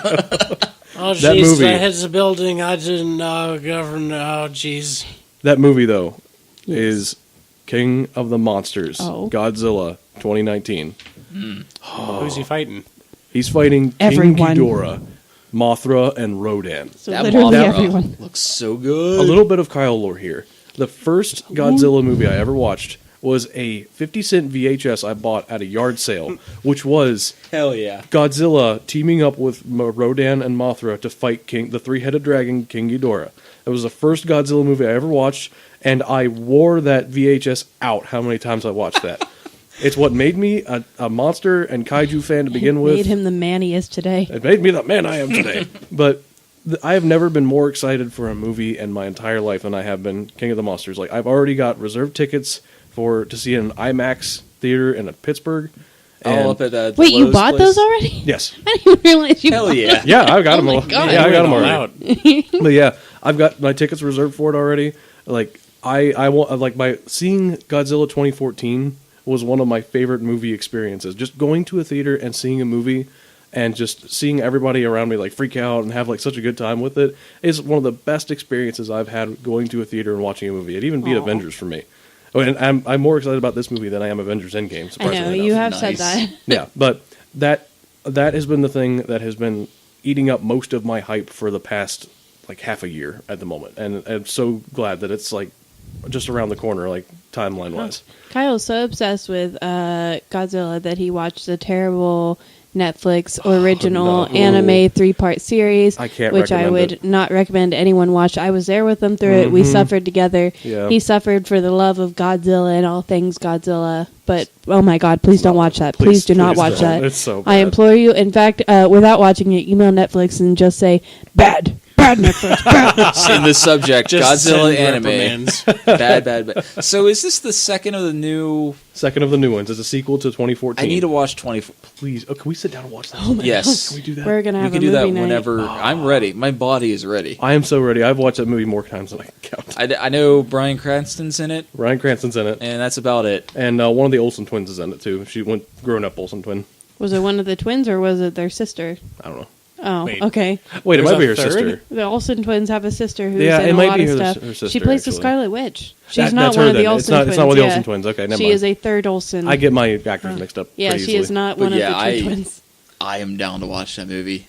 The 2014 or Yeah, I Oscars want to about- watch before the new one comes out because I'm sure you're going to want to watch it again, and I'd be down to go to the my movies. God, Absolutely, I've man. really been So many slacking times. on my like movie watching the last couple of years. So have I. Like in really. college, like it was like every week, gotta watch them flicks. Gotta go up to the Carmichaels and watch them flicks. Gotta get my popcorns. But yeah, like that's about the only thing besides Endgame. Although King of the Monsters is kind of eclipsing that a little bit, but Endgame we just saw Captain Marvel. Board game wise, I do have a few things I'm pretty hyped about. I've got a couple of Kickstarters that are coming in later in the year. Man, I paid a bunch of money for the Kickstarter. I can't remember the name of it. Is it that Avalon? The Avalon one, yeah. That did very well. It did really well, and I can't And believe I can't remember the name of it. It's something Avalon, like Garden of Avalon. Oh, is it the Britannian King Arthur-y one? Yeah, the one that's like a Well, Is legacy it a Secret story. Trader? No, I'm thinking of. It's weird because your characters are like Nordic, but Avalon is supposed to be. It's either the space that King Arthur goes to when he dies, or it's the thing that Merlin created. It's in the Arthurian legend, Yeah. but all your people are like clearly like Nordic or whatever the new God of War was based in. Yeah, Nordic. So Whatever that mythology. Norse Tainted mythology. Grail: Fall of Avalon. That's the name of the game. Yeah, and a Grail, like a Holy Grail, would be there. not to use my extensive history major, my barely bachelor's of history here. But if I'm not mistaken, I think the Arthurian tales were written after 800. 800's when the Vikings come over to England and pillage and intermarry into the English royalty. There you go. They're just Okay. hanging out. So Vikings I think are that might private. be where right that after influence- Fall of Arthur, supposed Arthur. We're getting into Vikings. But I'm not 100% sure. Don't at me. Oh wait, you can't. You can How do email you us, go about however. adding someone? I think it's a Twitter thing. I don't know. It is Twitter. If you like put the @ symbol and then their Twitter handle, it's like personally calling them out in a tweet, and they get like sent the tweet because it mentions them. So it's just like I mean, you. Facebook does that. Yeah. Well, yeah. I mean, but Twitter is typically when people talk about this stuff. But yeah, But you can add us at tablestopcast@gmail.com. We also got a Twitter. Oh my Do we have god, Twitter? Oh, we you do have can Twitter. at us. You we can have add a us at the Twitter Twitter. at TableStopcast, or it's just TableStop. I actually can't remember. I'm sorry. It was definitely one of the two. I think it's Try either one. TableStop It's Cast. probably TableStopcast. Or TableStop. I There's not a lot of imagine TableStops out there. Yeah. might have already been taken, so I might have just made it TableStopcast. just spam any combination of table stop and cast to So- those work yeah. together. I was However- Googling us the other day. Oh? Apparently, a table stop is a thing you use for a saw. Yeah, I keep unfortunately, getting that. we did accidentally make the mistake of naming our podcast off of a very common tool. Yep. So if you just try to Google us, you will indeed just find stuff You about just get a that bunch of tool. tools So, instead of us. so if you're really I confused, mean, we're a bunch of tools too. if you're really confused why we're talking about board games and video games on a tool podcast, let me clarify. We're I'm a very board sorry. game and video game podcast, not Man, a woodworking cast. Do you have your metric crescent wrench? I've been looking for one of those for years. Can any of you do the Tim the Toolman Taylor noise? Ah, there you go. Ritter was the closest. I don't know what you did, Kyle. I don't know. I never actually watched it. I don't know what it is. That was pretty much Yoda. Yoda, if he became Tim the Toolman Taylor. But yeah, like board game wise, that's about all I'm really looking forward to. I mean, Vindication is another game I got kickstarted too, but I'm not going to go into that. If you're interested in them, Tainted Grail, Fall of Avalon, and Vindication, just look them up and see if you're interested or not. They still have late pledges. They look cool. Dan, Me? what are you looking forward to? I just got a couple video games. First up, and probably the one I'm most hyped for, is this little company called CD Projekt. Project Project. Man, I messed up. I goofed real hard. Cyberpunk 2077. Mm-hmm. It's going to be kind of a open world RPG system set in the cyberpunk dystopian future. Same dudes that do the Witcher series, so I trust them with my life. I'm sure this game's going to be fantastic. I love open world stuff. It sounds interesting. I've heard the name, but I haven't actually looked up anything about it. There is so CG Project Red. CG Project Red, yeah. They there's a weird Polish way to produce it or pronounce it, but they have this philosophy where they're working on a project. They're like, "Hey, we're working on Cyberpunk 2077. We will let you know what this is whenever we're done with it." Boy, can I say that a game that's doing something incredibly similar right now and has been doing for a few years that I have so much hype for that I could die, Death Stranding. Is doing a very similar Death thing. Stranding is either going to be a 10 or a 1. There literally is no in between. It's either going to be the worst game ever created or the best and most incredible masterpiece that will burn your goddamn eyes out for even daring to look upon it. And I am full cow going with the latter. It's either going to be Breath of the Wild or Beyond Human. It's going to be great. Yeah. It's gonna be something, and let me tell you, the hype I feel for it is unknown to man. I am shaking with the excitement for this game. I know nothing of it. I'm the exact opposite camp of you. I would die they have for hype. it. The amount of hype that they have generated for this game is too much for them to actually accomplish. It's going to be a flop. I know Call you. it out. I know. Believe in Kojima. Believe in Kojima. I know. We are Give him your completely- energy. Everybody send your energy to Kojima. Please. Like the spirit bomb thing in DBZ. Yeah, like believes DBZ. in you. It's like Kyle and I are in complete opposite spectrums of this, but I am fully prepared to tell him I told you so when it comes out. Anyway, I'm continue with also Cyberpunk. Yeah.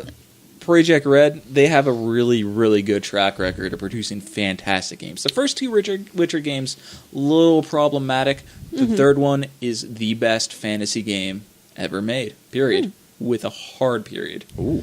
But, yeah, so... Get that girl some chocolate, because it's a real hard period.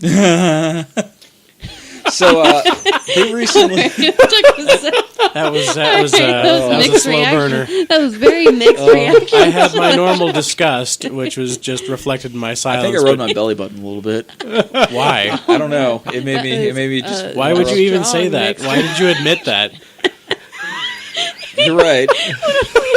That's a weird thing to admit on a podcast. It's just a little bit. It's like, does that mean something? Yeah, Is there some deeper meaning? there's to one this? guy out there who's like, yes, The I get that. The spike He's like, in this "My man. podcast. My man." The joke that this is. Let's turn this into. So yeah. Yes. Cyberpunk, fantastic. They released a couple months ago an hour-long gameplay trailer, which is fantastic. Oh my god, it is so good.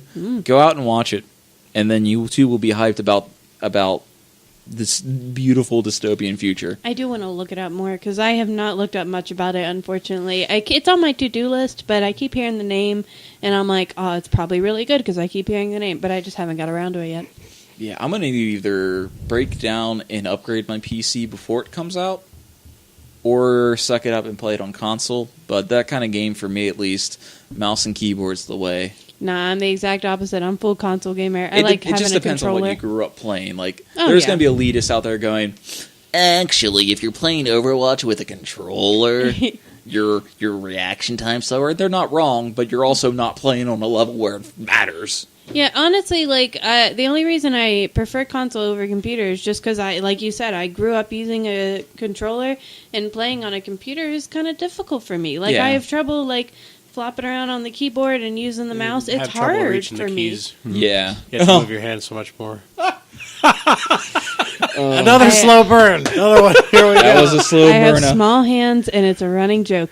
Anyway, it's a lot. I don't know. It's a lot harder for me to play on keyboard, so I prefer console. Yeah. It's not anything about keyboard. I'm always really jealous, actually, because the computer tends to have more room for mods and other cool features and everything. So it's not really an elitism thing with me. I'm just bad. The buttons are just so much closer together on that controller. No, Anyway, go on with your next hype. Alright, my next hype is a little game by a little developer that you might know called Obsidian. Oh. That No, sounds never familiar. heard of 'em. They helped produce the best Fallout game, Fallout New Vegas. You can at me. That's another hill I'll die on. I don't think anyone's going to disagree with you with that. That is like well known among the Fallout kind of community that Fallout New Vegas is everybody's favorite. I haven't even played it, and yet I know that. Controversial opinion. I didn't see any difference between it and Fallout 3, really. Really? Yeah, not Well, really. you can at I thought Kyle. Fallout 3 was I New will Vegas. direct No, the New emails Vegas to him. was...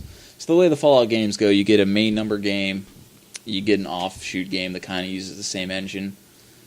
Huh. And Vegas was kind of the offshoot game. It wasn't a main numbered game. But anyways, so they're tired of Bethesda just messing up the formula of the first person shooter action RPG. That's fair. So they're coming out with this game called Outer Worlds. It looks like it's kind of a weird fusion between like I'm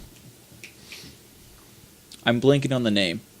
Borderlands Oh, yeah. mixed with a little bit of Firefly. You get this like grungy, over corporated like couple planets, and I'm you're looking just at that lady. She looks like my type. yeah, like the characters look fantastic. The voice acting, from what I heard in the trailers, look great. There's a gameplay trailer out for it too, and it looks like somebody modded like Fallout New Vegas into this fantastic like Firefly-esque space adventure. That sounds excellent. Yeah. Coming out 2019, and apparently Cyberpunk's might be coming out 2019. Nice. But those are my two video games I'm very hyped for. Yeah, they seem like solid games to be hyped for. Action, Of those two games, which one has the beam swords? they both do. All right, then I will. Have to buy them Cyberpunk, both. I don't know if it has beam swords, but it definitely I has see. swords that come out of your arms. But this definitely, the Outer World definitely has beam weapons. All right, it's got to be a beam. Arm retracting weapons, fine, it's close, but beam weapons are still going to win. Like Cyberpunk would be definitely closer to Deus Ex in type of tech. Okay. Outer Worlds is just like far off, far future shenanigans. I'm getting like a 50s Atom Punk vibe from it a little bit. There is a lot of Fallout in there, so yeah. I love Fallout, so that is excellent. I definitely want to check that out. Not quite dark like Fallout is, though. It's more like upbeat seems. Which is good, because that's my main complaint with Fallout 4. I play Fallout 4 a lot, and I get extreme migraines because of just like the low color saturation. It's And that's a very real super problem I high, have. like color saturated Fallout. That was kind of jarring whenever that game first came out. Because if you look at a screenshot of like Fallout New Vegas or 3, 3 is just this like off green brown color, and New Vegas is just this off like pale orange color. Yeah, but Fallout 4 even so gives me very bad migraines when I play it. Like, I can't play it with more than an hour before I have to take some headache medicine. It's a shame. I know, it is a shame because I love exploring open world stuff. So I'm very interested in this. I mean, the colors look nice and bright, and it looks like it'll be a lot of fun. Yeah. Yeah, and you played Fallout 4, like you said. You know how the dialogue is real restricted to yes, sarcastic yes, and no. Yeah. As you can see here, whenever Obsidian had the Fallout license and in Fallout 3, they had different things you could say in response to the NPCs.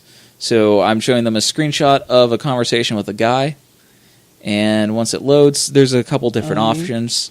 The bottom option right there is dependent on a skill that you've already taken. Some of them are like checks of like, oh man, I took this much speech. The man has a humongous forehead. Oh But my gosh. It's an incredibly large forehead. It's the size of his face. It is. It is a big You can forehead. measure Incredible. that, But like, look if you at that went power pixel by armor. Pixel. Your forehead is not nearly as big as No, his. it's That not. is a 5 What are you head. Let's just doing? be Right. honest. That is a 5 That head is right a there. But incredible forehead. this might be a show topic for later because I could rant. I could do a dissertation on my utter disappointment with Fallout 4 and that other game that we shan't name, which unfortunately takes place in our state. Fallout 69. Yeah. But Yeah, 69.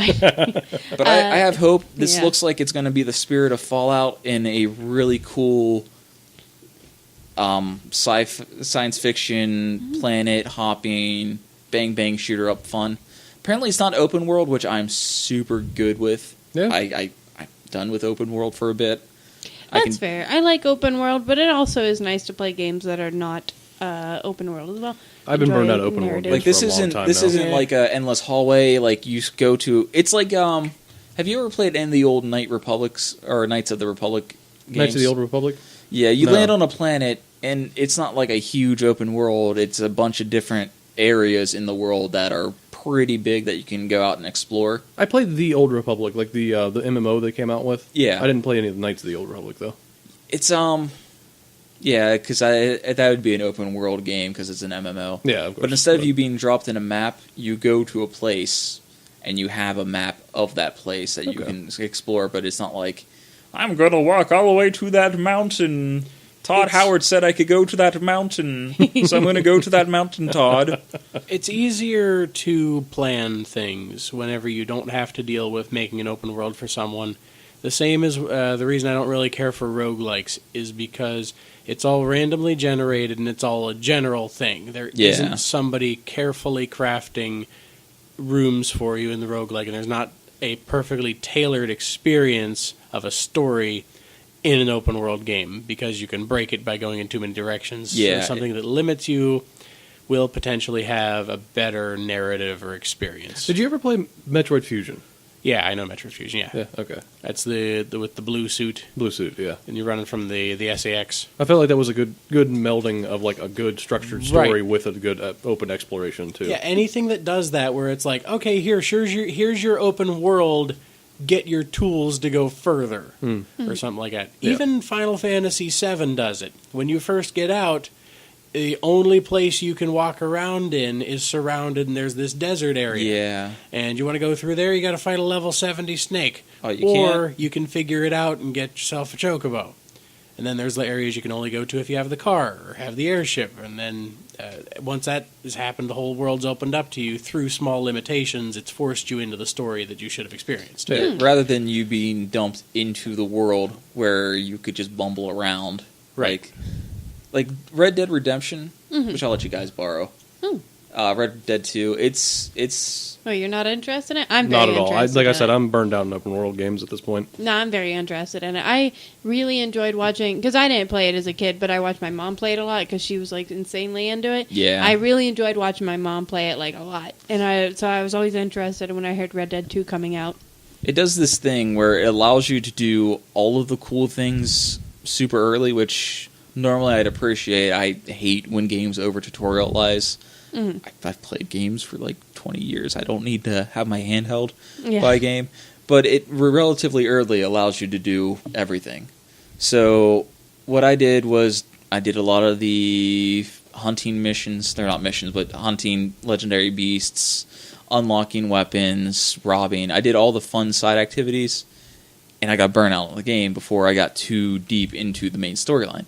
Which is a shame because Rockstar has a fantastic cast director where all the voice actors are amazing in any Rockstar game. And the story's really good, really well written, all the characters you care about. But I'm so burnt out, I'm so done. I did everything I wanted to do in the game that that good story isn't enough to keep me interested. No, I understand completely. That's a big problem with open world games. You do all the side quests and you never get around to the main quest. Yeah. I did that a lot with Fallout 4. I did do the main quest, but I did do a lot of... I actually had a bug in Fallout 4 where I couldn't fully complete the main Oh, yeah, I quest remember because that. of it. It cut out a huge section of the main quest because I had an irreversible, unfixable bug. I made the mistake of killing all of the... oh my god, I can't remember the name. The guys in the blimp. Guys in the big blimp. Oh, Brotherhood of Steel? Yeah. I, once I finished their little thing and, betrayed them, I brutally went up there and murdered all of them because I hated them. I killed every single one of them. And then right before the main quest, there's a thing where you have to go up to the Brotherhood of Steel. And I was like, I destroyed that place. I destroyed the blimp. I It's think on the ground crashed. Maxim and Paladin Dance are immortal until the end of the game. Well, Dance, there's a quest where he finds out he leaves. He leaves for a reason, and he's Yeah. no longer part of it. For big spoilers. Yeah. For big spoilers, he's no longer part. Even though it came out a long time ago, he's Yeah, no longer still, part of. No, I agree. He leaves. He doesn't come back. So that wasn't even a factor in it. But they were like, go back up to the blimp and you got to do this and this. And I was like, the blimp isn't even in the sky anymore. I crashed it and all of them are dead. And because of that, it fucked up the main story of the game. And I had to skip a huge thing with the Underground Railroad. That was a crucial part to the end of the game. Because early on, I just killed all the Brotherhood of Steel because I didn't like them and I didn't like their attitude. Man, and I had no idea that would possibly happen. They did such a heel turn with them. Because, I mean, they're usually like the protectorist, like, protect the tech faction. And they're pretty close to Space Marines, let's be honest. I'm a sucker for power armor. I usually go with them in any Fallout game because usually they are the good guys. But they were such dicks. Man, I went Institute on my main run because you're a Did monster. you? You're a monster if you don't go Institute. That's your the baby. Institute are evil. That's your baby. I murdered That's your him. son. Can I say I actually had to reload the game because as soon as that old fuck walked out the door, I shot him and killed him instantly. And I was like, shit, I killed my son. I better reload. I killed him as quickly as I could, though. We should put a pin in this because this is really good talk for we're coming to the close of this podcast. It's probably best we don't go on a Fallout tangent at the time. I would definitely want to discuss it at some point, though. I got a lot of feelings and a lot of thoughts about Same. Fallout 4. Boy, it was a game. I probably have better thoughts because it's the first Fallout game I ever played. Yeah. Because I didn't really get to as a kid, so I have a love for it that most people do not because they've played better Fallout games before that. It's not a bad game. It's just there's better Fallout games. But like I said, pin in it. Pin. Put that pin right in that. All right. Is there another thing you were excited for? I see a third tab. Was that? I'm going to save that for later. Gotcha. It's nothing too big, and it'll branch off into board games. Gotcha. We'll see. Board brains. But yeah, I think that's a podcast for folks. So too. I think this is a much more educational podcast than our first one. I think we really delved into a lot of things that other people might actually be interested in. More very board game and video game centric kind of episode. Yeah. Except for the spaghetti tangent. Yeah, the spaghetti. Still feel spaghetti. That dang spaghetti with the onions. Whoever the makes that, just making the sauce that doesn't have the little onions in it. Just puree. Just make a pizza sauce like it's on a pizza that you can get. Do you have the Tombstone sauce from the little Lunchables you used to get when you were in like junior elementary school? Or I got good. whenever I Those worked are at the best Kroger's. Sauce Those things are so ever. good. Just The put them pizza in a sauce I container make for like me. you guys, it has onions in it. Yeah, I just puree it. Yours is really good because As it's long as I puree. can't taste it. Yeah, as long as I can't crunch it. I was just telling him about it. It's so good whenever it's pure. Listen, hey, fucking Prego, can you just make a sauce that doesn't have little onions in it? Can I you think their just do vodka that for sauce me? doesn't have onions in it. I mean a red sauce. Can you just put a red sauce that is perfectly pureed so I can make meatball hoagies without having to get around the fucking little onions? Some people like that, though. I don't. Well, they can just make one sauce and it'll say no onion bits, and I'll get it. And me and Ray will buy it, and we will be a big market. Please. As it is now, I got to go buy 15 dang Lunchable pizzas things and open all the sauce packets out of it to make a little tiny thing of spaghetti. I gotta make my own sauce. I like tomato paste and all that kind of shit. Come on, hey, Prego.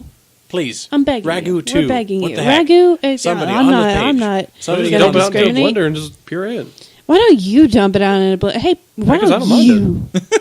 Disgusting. Disgusting. All please. right, we're done here. Bye. That's a good. That's a So good segue. we got to plug our pluggables first. Oh, yeah, pluggables. We have a Facebook now. We put the podcast up there. I also advertise the Facebook, so if you see us pop up, hey, that's us. You saw us. Yay. Also, we have a Twitter that we put our things up on. We have a Tumblr that I put our things up on.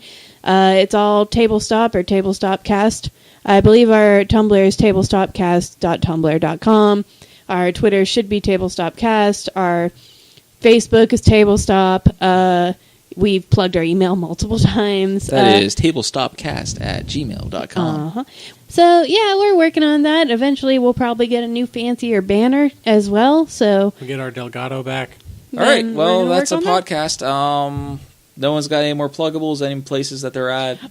Follow me on my personal Tumblr where I post memes, cats, and social commentary, as well as keep up on the news, both good and bad, at a little bit gay and more.tumblr.com. No hyphens, because I'm not a little bastard, and it's all one word and spelled like it sounds. So follow me there. I just post a bunch of random shit and fun shit, and that's about it for me. Alrighty, folks. Thanks for listening.